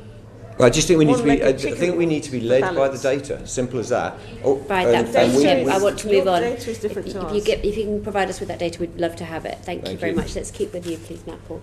Can we shift on to local radio stations. Of Obviously, course. you've had major cuts to local radio stations, have to make savings in recent years. Have you now got an up-to-date assessment of the impact of that transition from local services from radio to online? Indeed, and I thank you for the question. As we know, it was a very difficult period as we moved money around within the local budget. As you know, and you're well versed on this, we didn't take overall money out of local; we kept it cash flat. I think I'd pay tribute to all the local teams because it's been extremely tough, but it was the right decision to keep all 39 local radio stations in England. Do make those changes in afternoons and a few other programmes which have been difficult. The specific answer to your question is we've seen pretty much flat radars this quarter. I remember that question last time, which I would come back and give you that. But critically, in online, we've seen very significant increase, so about 40% increase. And the reason is, and this is why I was so obsessed by this, and it was not easy, is we were only producing a very, very low number of local online articles a day. We now produce a reasonable amount. The 11 investigative teams are beginning to pay dividends as well, and hopefully you can get on the ground as committee members and see their work, because it's really impressive. So I'm very proud of the local work. I wish I'd had more money and kept everything going, but I think us moving money around, and it was very difficult. This is the joy of the BBC. Local radio is precious, but moving money around has seemed to have delivered good results for us. The other thing we've made work, which I'm proud of, is if you go to our news app now and you're logged in, you get your local news right up there. And that's made a big difference to those teams, and their journalism is being seen by more and more people. So, yeah, I'm bullish about it. I wish we had more money for local. I think one of the biggest questions we're going to get to the Charter is what is the right provision for reporting locally, because we know how stressed the business models are of the commercial operators around us. And I say that with no glee.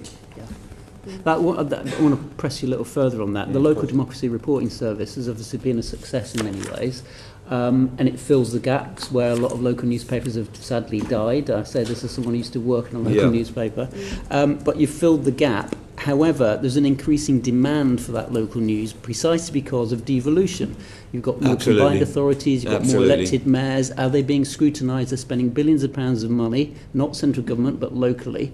So there's a need and a demand for more of that local democracy reporting service. Are you anticipating in your charter review sort of bid that actually you can expand that service? I think it's definitely one of those things we need to... We're a bit early, but of the 165 reporters, thank you to them. I think they're doing a tremendous job. Overall, it's a very positive readout, but there are things to learn in terms of just how they spend their time, how we make the journalism flow across the system, who's using it, is it getting through the bigger commercial players to the smaller commercial players. I think we need to look at all of that from a positive perspective. I would like to see as part of the Charter an upweighting of local provision, in terms of how that works. Now, whether that is LDRS expansion, looking at other things we can do, I think that's absolutely the heart of the Charter. I welcome ideas on this because I think there's a number of views, by the way, on how you tackle that. Yeah. And our vision is not for the BBC to be the only show in town. Yeah, thanks. David, Chair, I would like to just add, very quickly, yes. Very quickly. Local radio, you talked about my sitting on the fence. Local radio, I sat on the fence because I said I did not know. Since this last year, I've been to local radio stations, Nottingham. I've understood the difficulties, but as Tim says, my answer now would be it's been a real success. Not only because we have responded to the way people are now increasingly consuming this, which is online, and the figures show it, and there was some difficulty in getting people, journalists, to move so that their output went on all these different platforms. I talked to them directly, and there was some difficulty, but now, when I spoke to them, they were really happy with the way it worked. It always is the case, isn't it, that people work in silos, and when you try and change that, people are resistant to it. But I do think now, my answer to your question was that was a proper move to be made, and I'm entirely supportive of it, as the BBC is, because it not only fits in with our strategic move from to digital, but also about the way it's been carried out and how it's strengthened local radio. We love seeing you off the fence, Dr. Shah. Damien, and then Natasha. So speaking of consuming things online, obviously you love it when people come to the iPlayer or to your website or to some other owned property, but there is this continued growth in consumers going for news as well as for entertainment, to social media or to news aggregators. And truth is, when you ask them, where did you see this? They don't say, I saw a very nice BBC clip which appeared via Apple News on my phone. They say, either I saw it on Instagram or I saw it on my phone.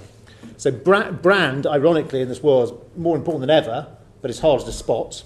And even when your brand is projected, actually it's also relatively straightforward to mimic, directly or indirectly to copy the house style and to get this brand flattening effect. So my question to you is: do you see this as a big issue, and what do you do about it?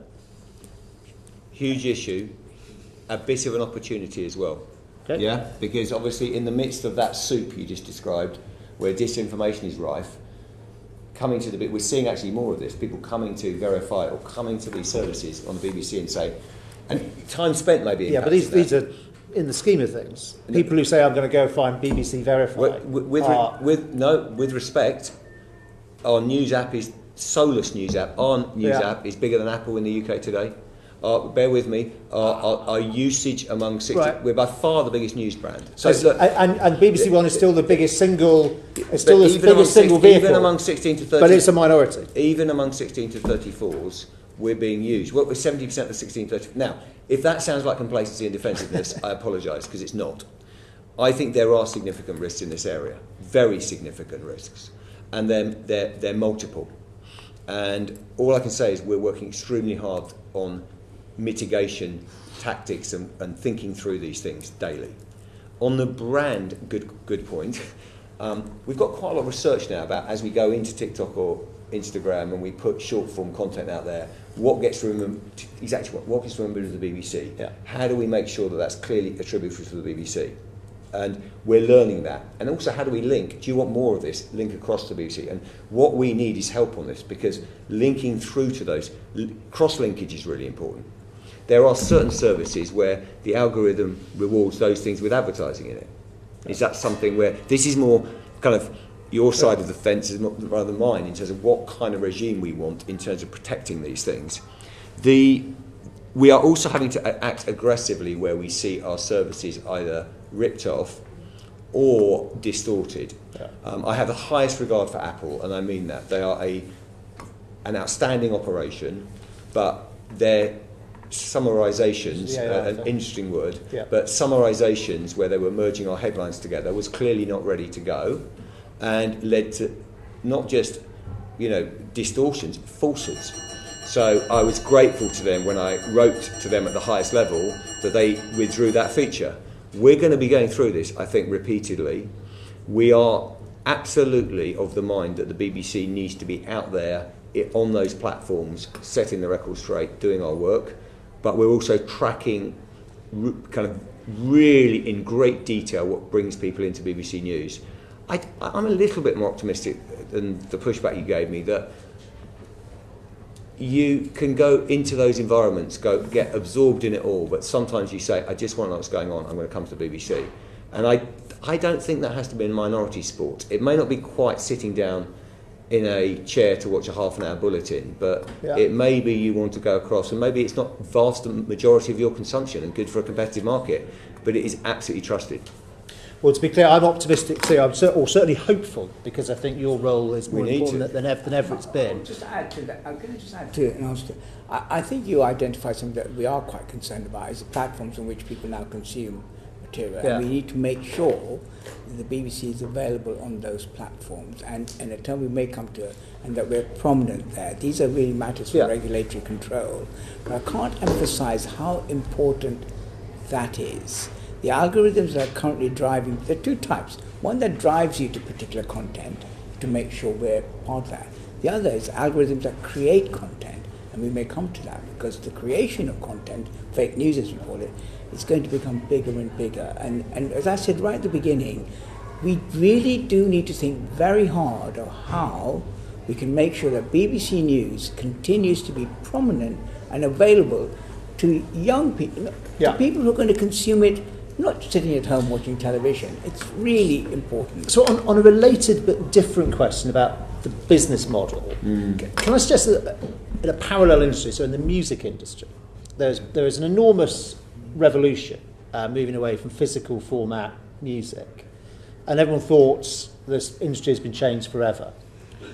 And then it turned out it was only temporary, because what had happened was that downloads had replaced physical format. It wasn't a stable equilibrium, and then streamers came along and changed the industry all over again. Because the difference between what's streaming in telly and streaming in music is that in music you have a small number of intermediaries through whom you can access everything. You don't have a different streamer for BMG or Universal or whatever. Whereas in telly, at the moment, you've got these walled gardens of content. And I just wonder if you think that really is a stable equilibrium, or if eventually you will have the same sort of structure as in music, where from whatever your way in is, you can access everything. And if so, what are the implications for the BBC? Good question, big question. I think there is no doubt there'll be further consolidation. I can't see a situation in which, and scale is going to be defining in this. I think we're a little way off what you might say, what you might call a position where you don't have the editorial, the strength of our brands, if I may, unlike the music industry. Netflix has a position, the BBC has a position in a way that BMG or Universal don't, and they've chosen that. So I think it may well be that my forecast would be in the medium term we're going to be into fewer players with these big portals. You'll also have services, great services like Sky, that can bring them together, and search engines across them. So I think it's going to be a bit. I think it's going to be a bit of a blend, rather than a situation where you can just get at program level. We certainly believe that the curatorial power of the BBC say, look, this is what's on iPlayer, this is the newsreel. We want to hold on to that, and I think that will hold up for some time. But if I may ask one more, it is going to be lightning quick. All the things have changed in viewing and listening habits over the years. One of them is kids having their own, well, it used to be their own tellies, and then it became their own screens. And one of the things we've lost is watching things together. And I just wonder if you think that is a trend that could ever be reversed, and if it's worth reversing. It's definitely a trend. With heavy heart, I don't think you can reverse market trends so much. Having said that, when 11 people sat down on where I was and watched Wallace and Gromit, it was a particularly precious moment on Christmas Day. So I think what you'll see is, and we're seeing as the BBC, whether it is an FA Cup match or a final of traitors, these coming together moments are becoming more valuable. So there's a trade-off between time and value, and I think it may be we're not all going to sit in the same room watching the same programs. If we come together, those moments are going to be incredibly important, and the feedback we get from those moments is off the scale in terms of people feeling reconnected, dare I say. Great question here off the block. Natasha. Just on behalf of all parents everywhere, thank you for Wallace and Gromit that got us through a long Christmas break brought us all together. But just back on this sort of view around new audiences and new platforms, just a couple of questions around the thing you said about linking back to the BBC. How are you ensuring you're extracting enough revenue from that content that gets placed on, say, YouTube? Because it might be on YouTube, it's still BBC content that's taken BBC money to make. So how are you extracting it, making sure you're getting value for money in that case? And if you can't link back out of the walled garden, what can we, is there levers we need to be pulling to allow you to do that? And the second part of my question, it feels like to me, the idea of sort of terrestrial versus new media and social media, that's starting to blend out, right? Now social media is just media. And if that's the case, when we talk about things like editorial bias, we talk about things around content having to be unbiased, like on the BBC. do we need to start looking at these algorithms and ensuring that they are less biased, and that actually we look at the weighting of those and see if we need to be trying to insert that sort of editorial balance that we see on things like PSBs on certain platforms? That last one, let's start the end. That's a very, very big question on whether you want to regulate and right. So I'm not, honestly, I think as leading the BBC, I just need to make sure the editorial standards and what we produce is absolutely to that standard. I think it's been incredibly important to have our regulatory framework around news and fair and balanced news, and we see in other markets where that's been abandoned, and the consequences from a societal point of view that leads to. So that is a political choice in some ways and a societal choice. From the BBC person's point of view, I just need to make sure that we can talk. I suspect we won't get to prominence, I don't know whether we will, but that is not something we talk enough about. Remember, one of the reasons why we have a successful functioning UK-based media market is we have Channel 1, 2, 3, we have the public service broadcasters. One of the biggest things that's going to happen is not actually just on funding and all the various things we talk about. It is the implementation of the Media Act and Ofcom's recommendations later on in the year in terms of prominence. It is essential, to your point, that we get served up and we serve the public up with trusted news. And just to be clear, and now linking very quickly, if I may, to the front end of your question, is if an algorithm prioritises those things that can deliver most ad revenue, which is logical from a commercial business, that is another prominence consideration, not just what is on your big screen, as it's now called, in your living room. Yeah. So I cannot underemphasise the implications of what, we wanted significant prominence in the Act. We're very pleased with the Act, but we wanted significant prominence. We got appropriate prominence. What appropriate prominence is probably one of the biggest things we're going to do in the next year in terms of the future of public service broadcasting. Let me just add to that, because I do agree that prominence is very important. I just take us back to how, in a previous era, we secured prominence on the EPG. That was an act of political will that BBC One, BBC Two, ITV, Channel 4 were there. Really important, because if we'd been left alone, we wouldn't be there. BBC One might be number 246, it would just be lost, PSBs. I think it's really important that as we move to our digital age and on demand, that we have through regulatory mechanisms equal prominence to PSBs. It's so important, because if they're not there, we've already mentioned that endless really rails. Where are we? It's so important. Very much. So, I'm going to move on to James now. Thank you. Yes. What was the BBC? What was your response to the government's consultation on AI and copyright? Are you an opt-in or an opt-out kind of guy? I've never been asked that question. We actually think, if I can just do a quick general one sentence at the top, which is, I think the opportunities to deploy AI into the BBC are significant and exciting. And I certainly don't want to be dragged there. We're already piloting AI, but we want to do AI for good. This is a choice to intervene. Everything we're talking about is a choice to intervene, and we should not be dragged into AI. So we're not, that would be a disaster for us. So I am now working with the big AI companies on pilots. I can give you examples of where we're deploying AI to further our good impact.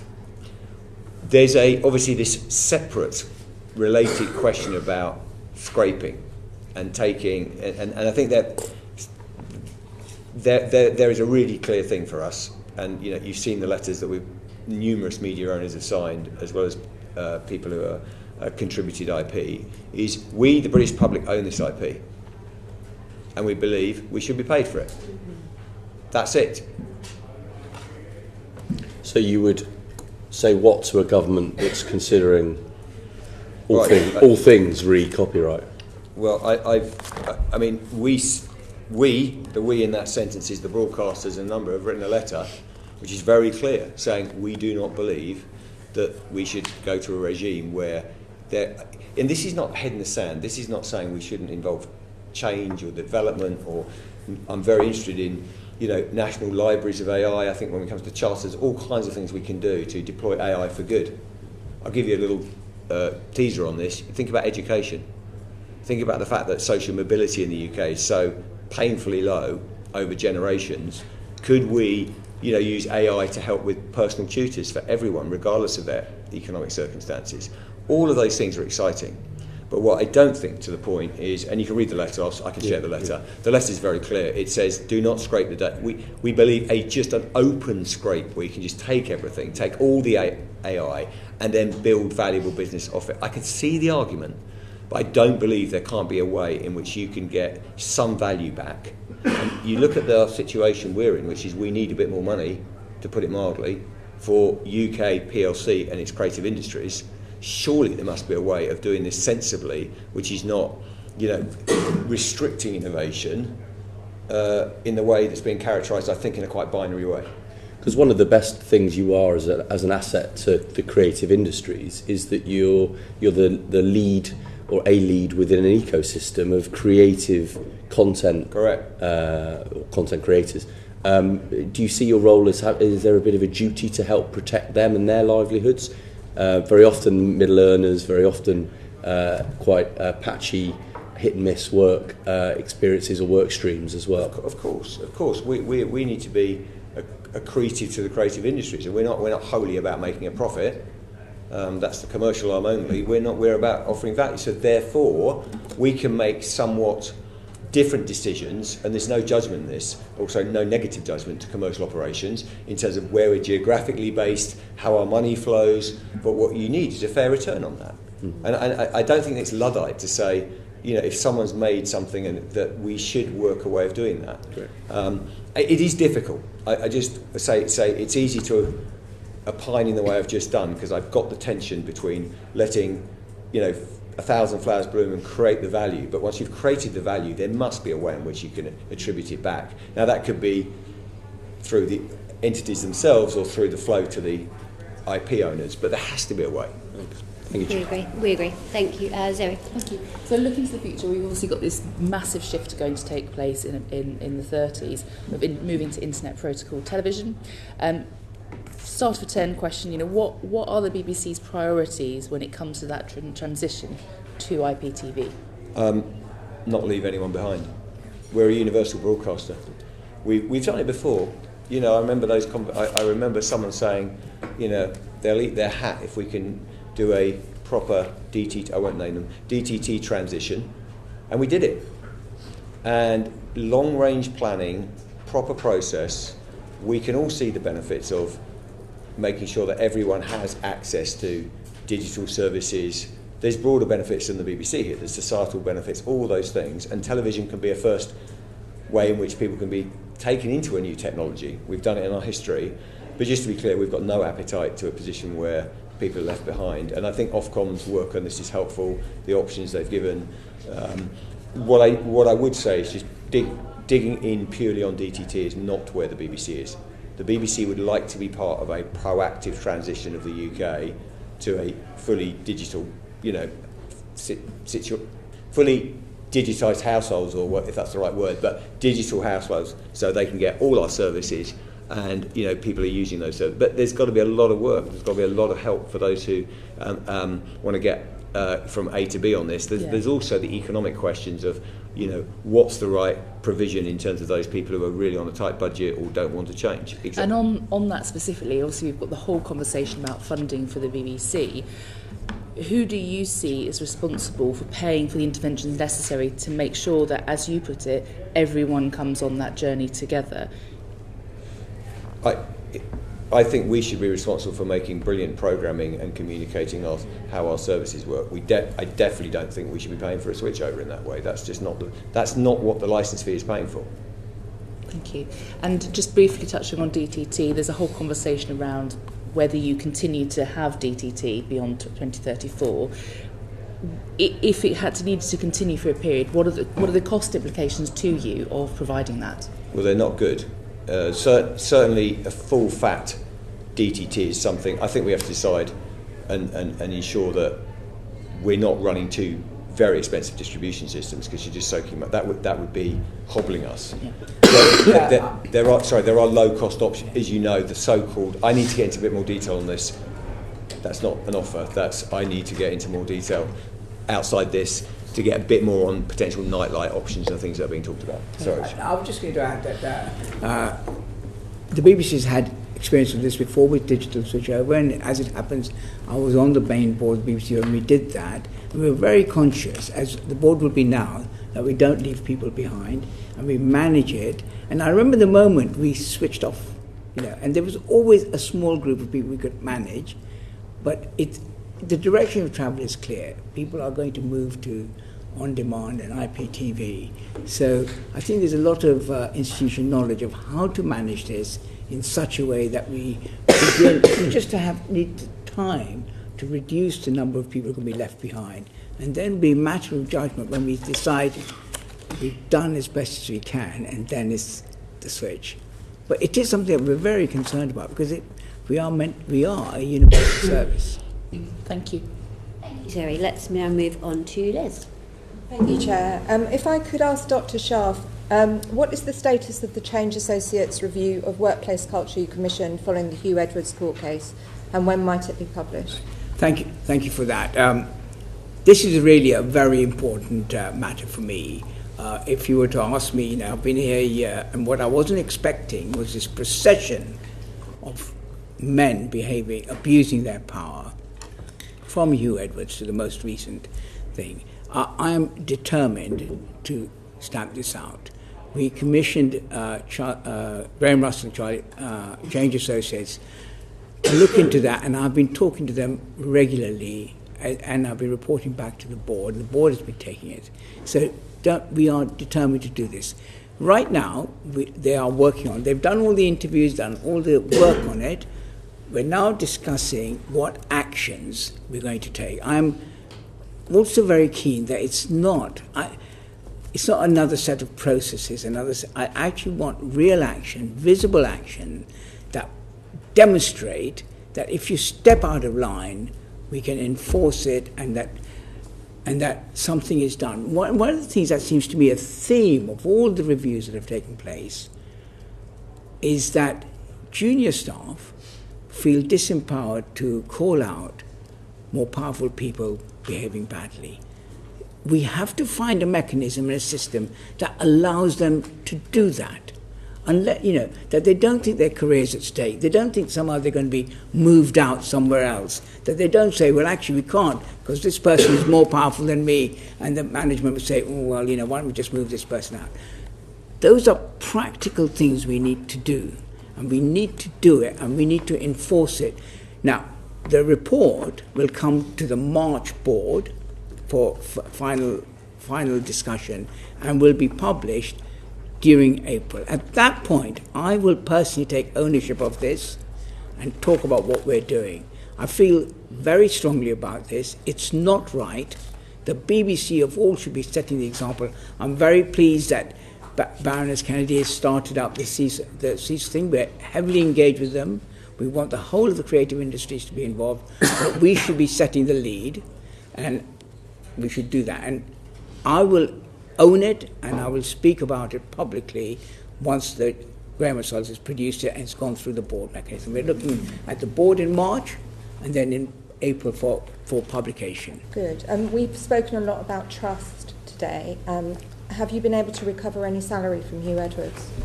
We have not. I think Tim may ask. We've obviously asked, and we've said it many times, but he seems unwilling to it. There was a moment that we thought that he might just do the right thing for a change.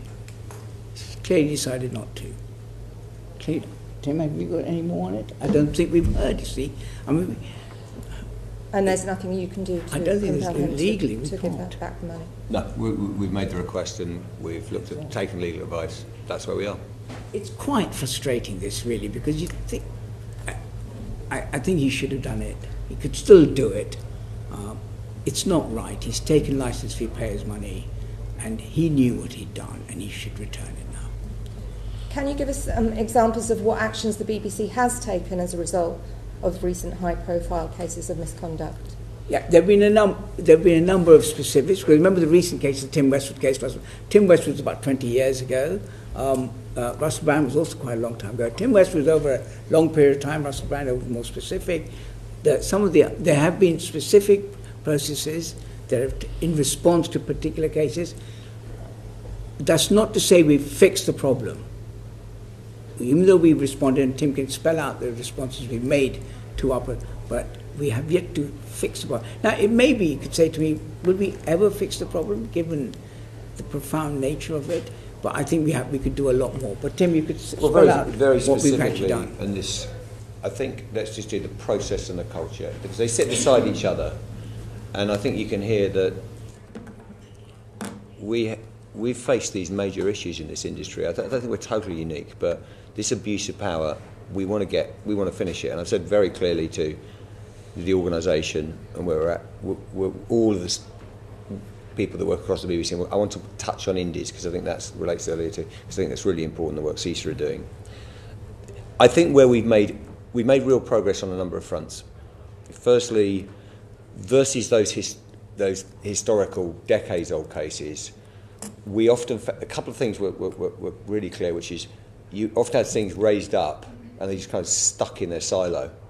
We now have a specialist case management process that there's, if anything serious or even anything coming across through the BBC, it is joined up and gets referred up. I'll come to the need for someone to raise it through whistleblowing, because that's the point, if they need to raise it. But if it's raised, we are not in a situation that doesn't get visibility across the BBC and it's taken seriously. And if anyone's got examples of that not happening, that is a absolute grade one issue for me, because I don't believe that happens. We've got anti-bullying and harassment policies, we've standardised our complaints process, and in our latest research, about 70% of staff feel comfortable to raise issues. Now, I've got a mixed reception in my mind, as you can imagine, which is 70% is better than, I could parade out industry norms where we're better than most places, but that means 30% still are not quite comfortable enough to. So that's where I'm healthily dissatisfied in that. I think we are therefore encouraged by the Change Associates Review is another chance not to push enormous amounts of process, but make sure that I'm particularly interested in the practicalities of what actually happens on the ground with a line manager when you see something. How do you raise it? I think this is where the industry's really got to get to. Get that confidence level up to call it out. And also there are things that you hear that may be described as banter or other things. Let's be honest, that culturally things change. Which you don't quite know, is that something I want to raise or not? So I think we've done this in other areas. I think we need to give people more help on that. Is just be very clear, we've got zero tolerance. But we are taking action whenever we see it. You can see, think about the individuals, they're not on air that we've had recently. We're not tolerating this. But that's only as good as making sure on the ground it's working. The vast majority of the BBC, and you're welcome to come anytime, open access to see, talk to leaders, talk to employees, talk to staff, talk to colleagues.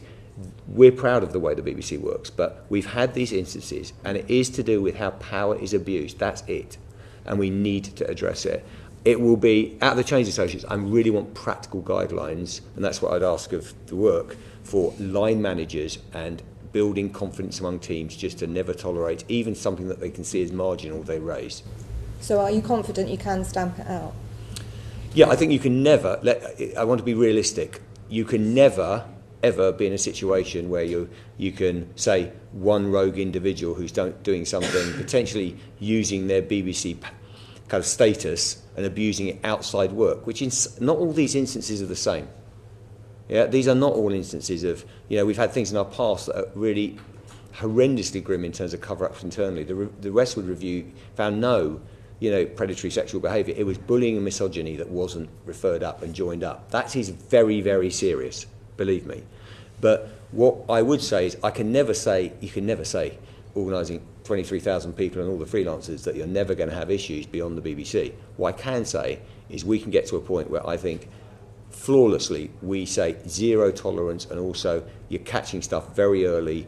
You're never accepting that someone is abusing power in the workplace. I think there's something quite profound about no one being indispensable, if I may. I think you can get into a situation where, and this may be, you can think of other areas, banking, health, where you'd go, that person we can't live without.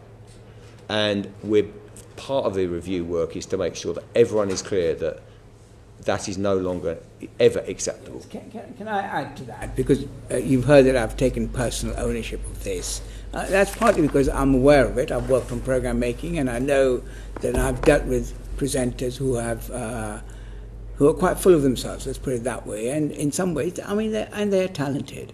But because we work to make them good, there's a kind of cultural history. They become more and more full of themselves and start behaving badly. What we must do, we can never control how people behave, but what we can do is to empower the staff and change a culture.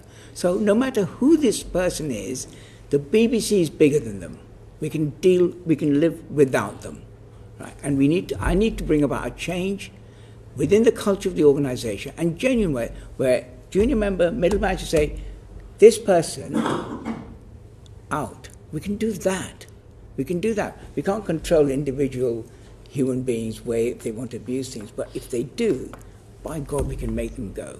Because we are bigger than them. The BBC is bigger than them. The history of the BBC is we have loads of people presented, and we make them stars.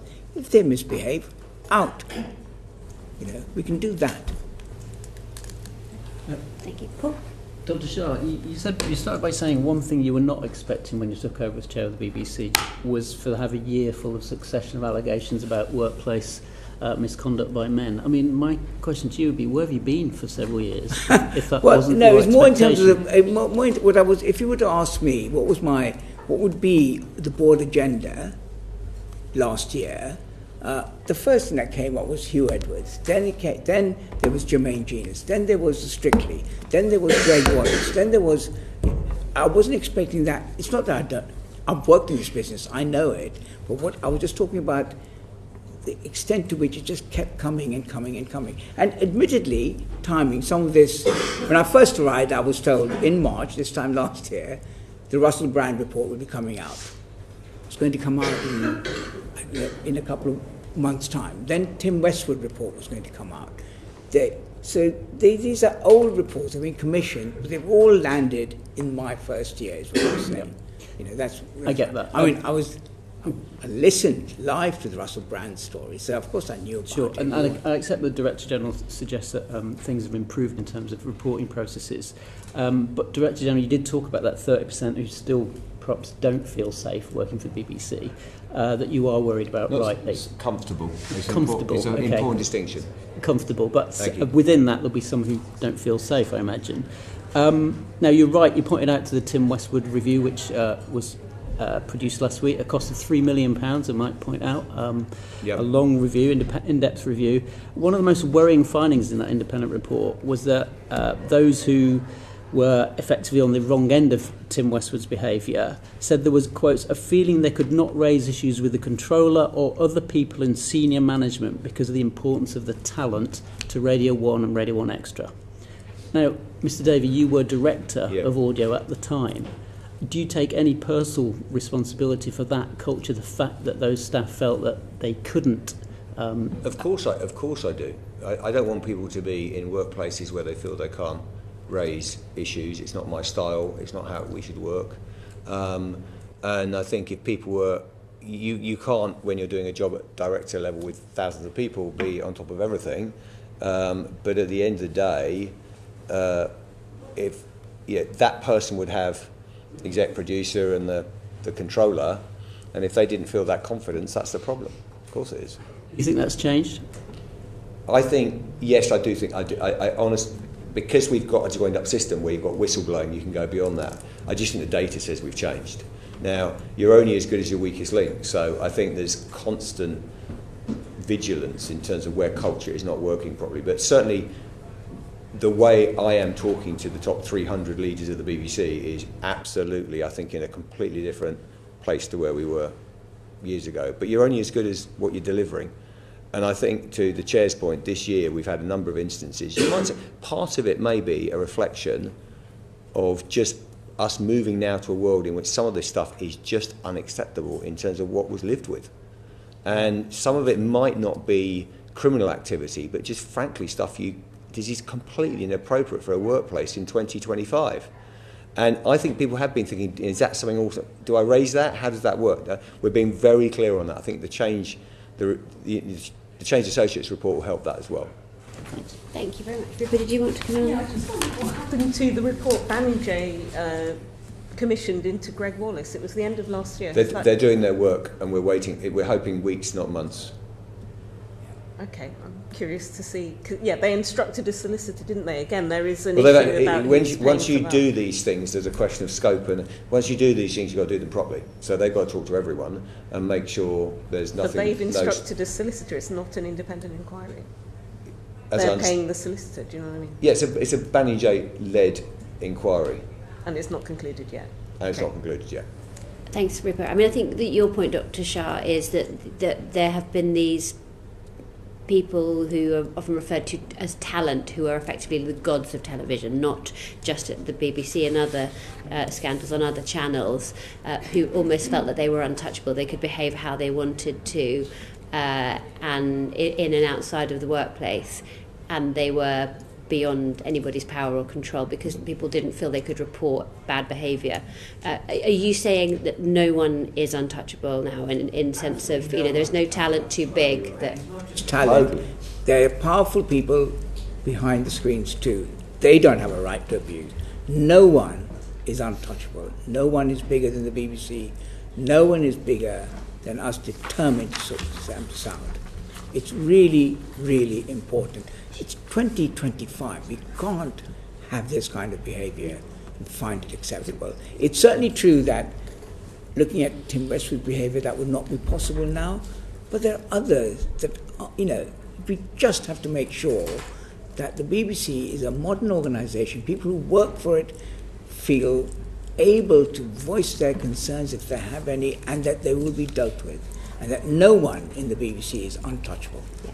Everyone's dispensable. Everyone's dispensable. Good. That's the message. But I mean, we have had situations in the past. With this was not in any way a reflection of the behaviour, but more of a conduct outside in terms of tweeting and what have you. People like Gary Lineker and the whole system sort of closed around him.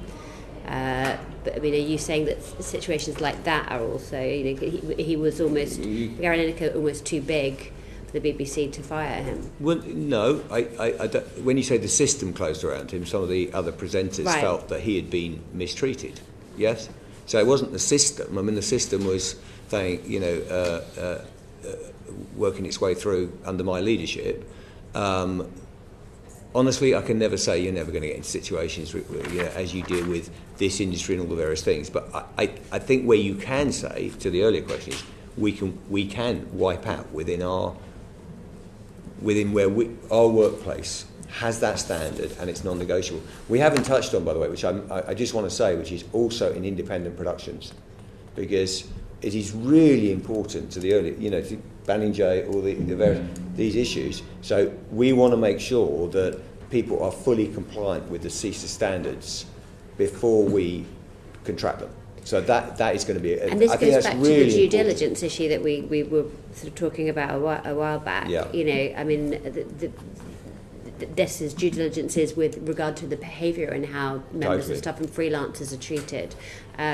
So are you confident, given that there's been a sort of a massive due diligence issue on a seminal issue?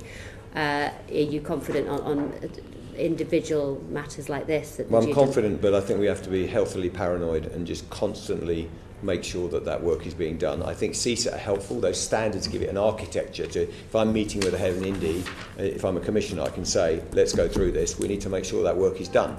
Okay. I think the truth of this is, in terms of building people's confidence, I can see why that issue can be even greater when you're just a freelancer with vulnerable in terms of level of workload. Raising an issue could even have a bigger consequence for you than being part of the BBC as a permanent staff member. So I think that's a really more questions. We want to just rattle through them with you. James, I'm going to move on very quickly to bio, please. Thank you, Chair.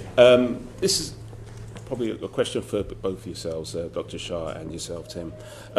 You mentioned earlier that the BBC is a trusted brand, and which I concur with as well. It's a national asset. That was another term used. And then you also sort of referenced around the sort of the appeal, the trust within the news category from 16 to 30-year-olds as well, which is really important. So I suppose what I wanted to sort of talk about is the sort of the targets around the diversity. I say that because, and this is not necessarily a question asked just of yourself. This is very much a societal matter, and the BBC is not on its own. So I make that clear. But certainly, because it's a national asset, I ask that question, which is, where do you feel you are heading with regards to your diversity targets?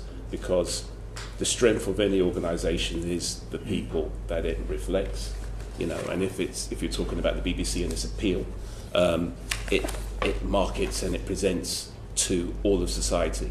So it needs to be reflective of society in terms of its workforce.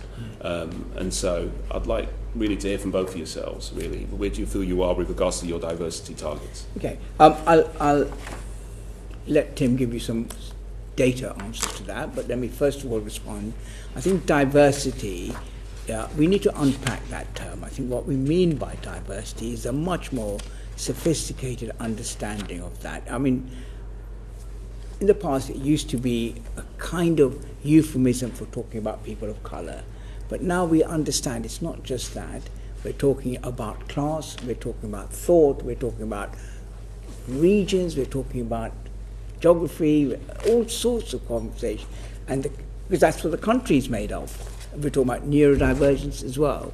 So I think the point you made there is absolutely vital, because the BBC must look and sound and feel as if it belongs to the country. It can do that if it reflects those diverse ranges of geography, of class, of points of view, of ethnicity, and gender, of course. And I think it's a sine qua non. If we want a charter, if we want to exist, if we want to be a universal public service, it has to do well on these fronts. It can't just be a group of drawn from a narrow world, because it actually doesn't make for good programming. Better programming, you get better outcomes. I say that with my board. I have a board which has lots of different points of view, and that helps discussion, helps debate, and it's much better all round. And we're doing well on that. I think we're not doing as well on all these different fronts, but Tim can tell you where we're doing well on and where we still need to do work on. It's a critical issue, and I think getting diversity, there's been a lot of debate about diversity, hasn't there, and in recent weeks, but this idea that we represent those we serve and make sure that the BBC is not, I think there's vulnerability around groupthink. That's always been my issue around impartiality degree, and that might be socio-economic diversity as much as other types of diversity. In terms of reshaping the BBC, the direct answer to your question is we're making significant progress, but I remain dissatisfied on a couple of measures. And I set some pretty clear targets and goals, I should say, in terms of 50, 20, 14, 25. And goals aren't everything. It's about how you belong in an organisation. It's about the senior leadership. But as a starting point, I wanted to at least be reflective of the society we serve. Where we are today is more women work at the BBC than men for the first time in its history. So we're basically 50-50, just over 50. In terms of Black, Asian, minority, ethnic, I think we're at 17.2%. We've seen that grow over the last few years, but critically also in senior management roles, because I think if you can't see the senior leaders coming through, that's an issue. And that has changed significantly, so we're seeing growth in those areas. We can share the numbers are published in we do. The next area, I think the area we've really got to keep work on is a 14% target around people with disability. We're around 10, I think, but I think that we could do more work in that area.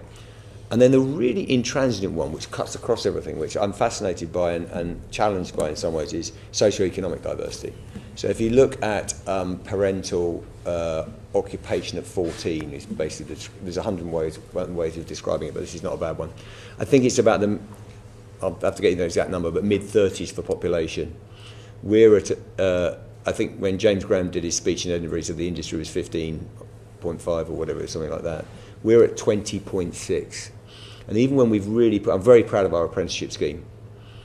Just for information, we had 46,000 applications for 290 jobs this year, which puts the industry in perspective. Even with that, it's quite difficult because people feel about the vulnerability of joining the creative industries, potentially all the risks around that. They're not making that leap and saying it's for them. So to answer your question directly, we're making lots of progress. We're changing the leadership of the BBC. I'm proud of the work we've done. I remain restless in a couple of areas. Brilliant. Thank you, gentlemen. Just one last question. You mentioned sort of the diversity of thought, Dr. Shah, regional bias, or regional representation, should I say, disability, and you mentioned socio-economic. I think those are really important. I think certainly my question wasn't just around ethnicity, and so you both answered the question, I felt, appropriately.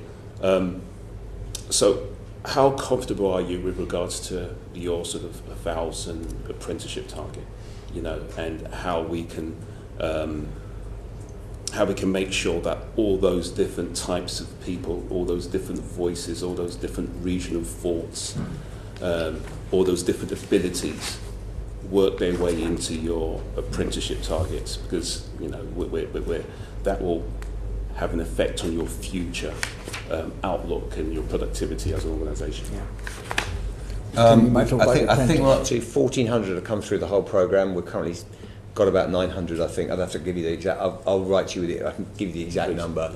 We're doing well. We're doing well.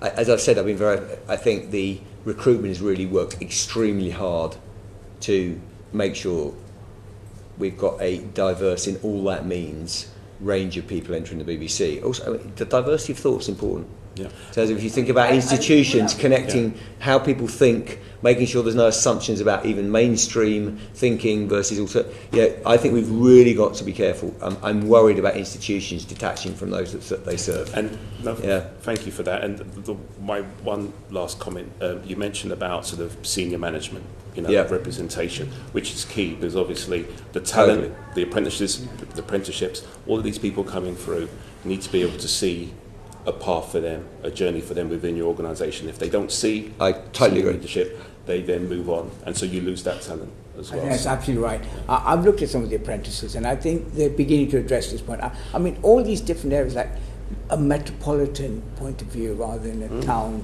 that's really important, that people are drawn from these, because we need to guard against the idea that we have a recruit from the metropolitan world, not just London, but other metropolises, that they're arts graduates. This is the media after all, so it tends to recruit people. So we need to guard against that. And I think apprenticeship is a really good way of going out there and really applying some of our criteria to make our workforce diverse and to monitor, so that, as you rightly say, they go up and wield executive power, that they come up the system and they don't just walk out.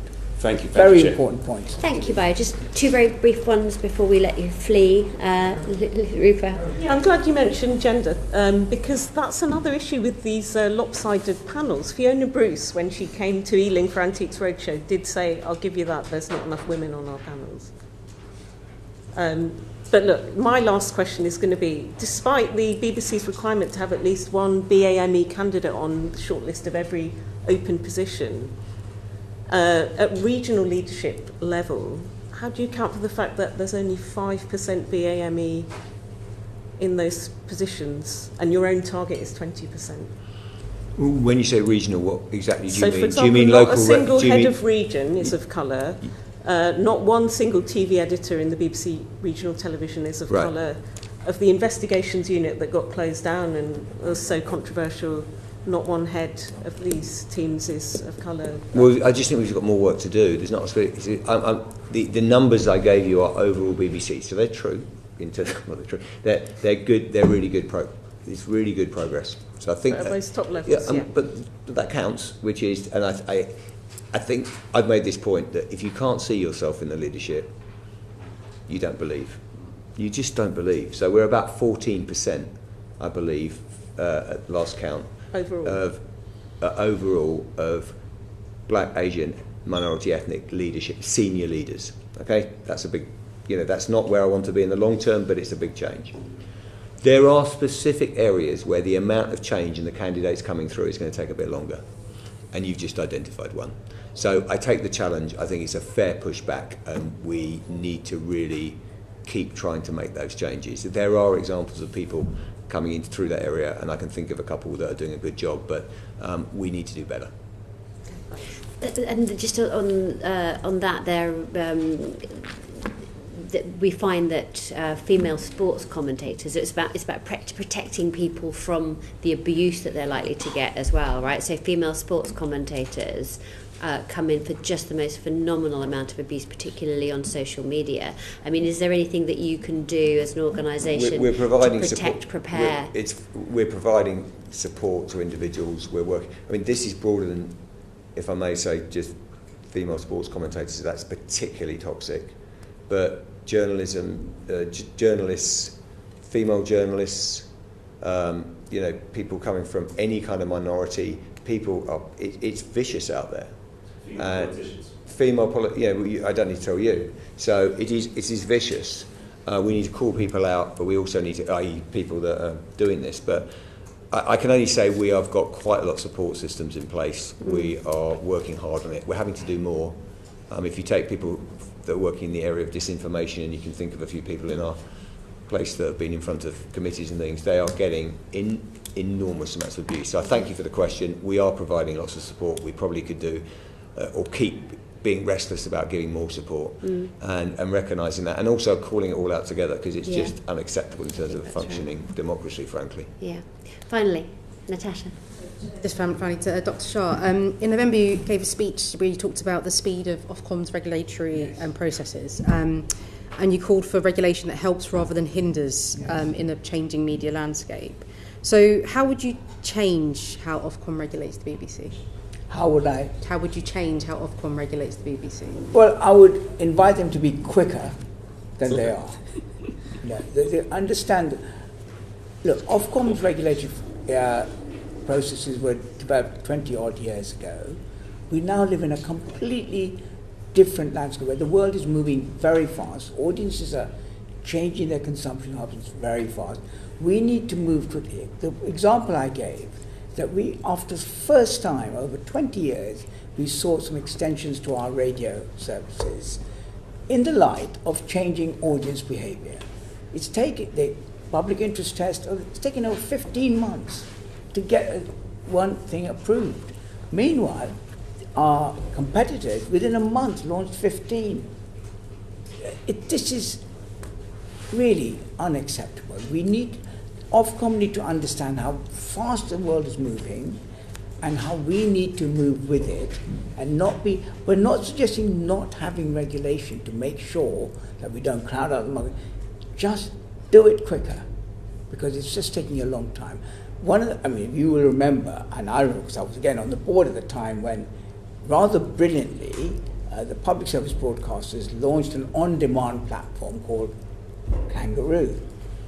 Ofcom killed it because, the competition would crowd them out. Now look, we are fighting to keep up. Ofcom need to understand the world we're moving in, the pace at which it's changing, what we need to do, maintain our universality and our reach and our accessibility, and allow us to do that without just wading through treacle, getting this done. And just again, be clear, I think we should be regulated, but the regulatory system needs to be more agile. And just finally then, so have you been working with Ofcom on the implementation of the Media Act? And have you got any concerns about their approach to that process? Well, I know the team have been, as Tim's already said, we're particularly concerned about significant prominence, because the Media Act says appropriate, but which is not good enough. We need to be significant. All of you who will know to have smart TVs, think of how long it now gets to get to public service. We need to have significant prominence. But there's been a lot of conversation. So we're in conversation. I think the Ofcom team are very strong. They know their business. We just need to get this work done at speed. Good. Thank you very much. Can I just say, Chair, yes. can I just make one point, which I've never done this before, which is an area we haven't covered, which is the World Service. We have only got a one-year deal at 137 million, and that runs out in April 26.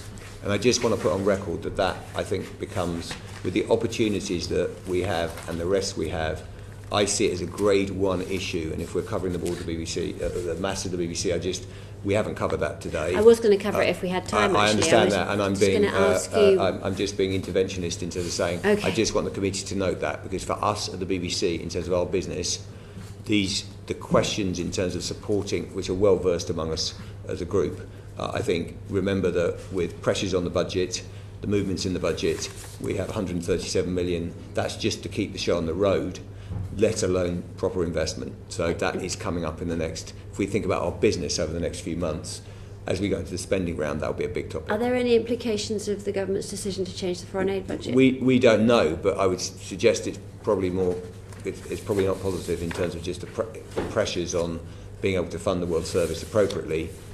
We must keep, in our view, we must keep the 137 million coming. We want more than that, but that's a bigger topic. And may I just indulge me to make another thing that I'd like to ask the board. Maybe we can discuss it next time, and that is about the charter. When I outlined in Leeds, I said I was looking for a charter for at least a generation, if not a perpetual charter.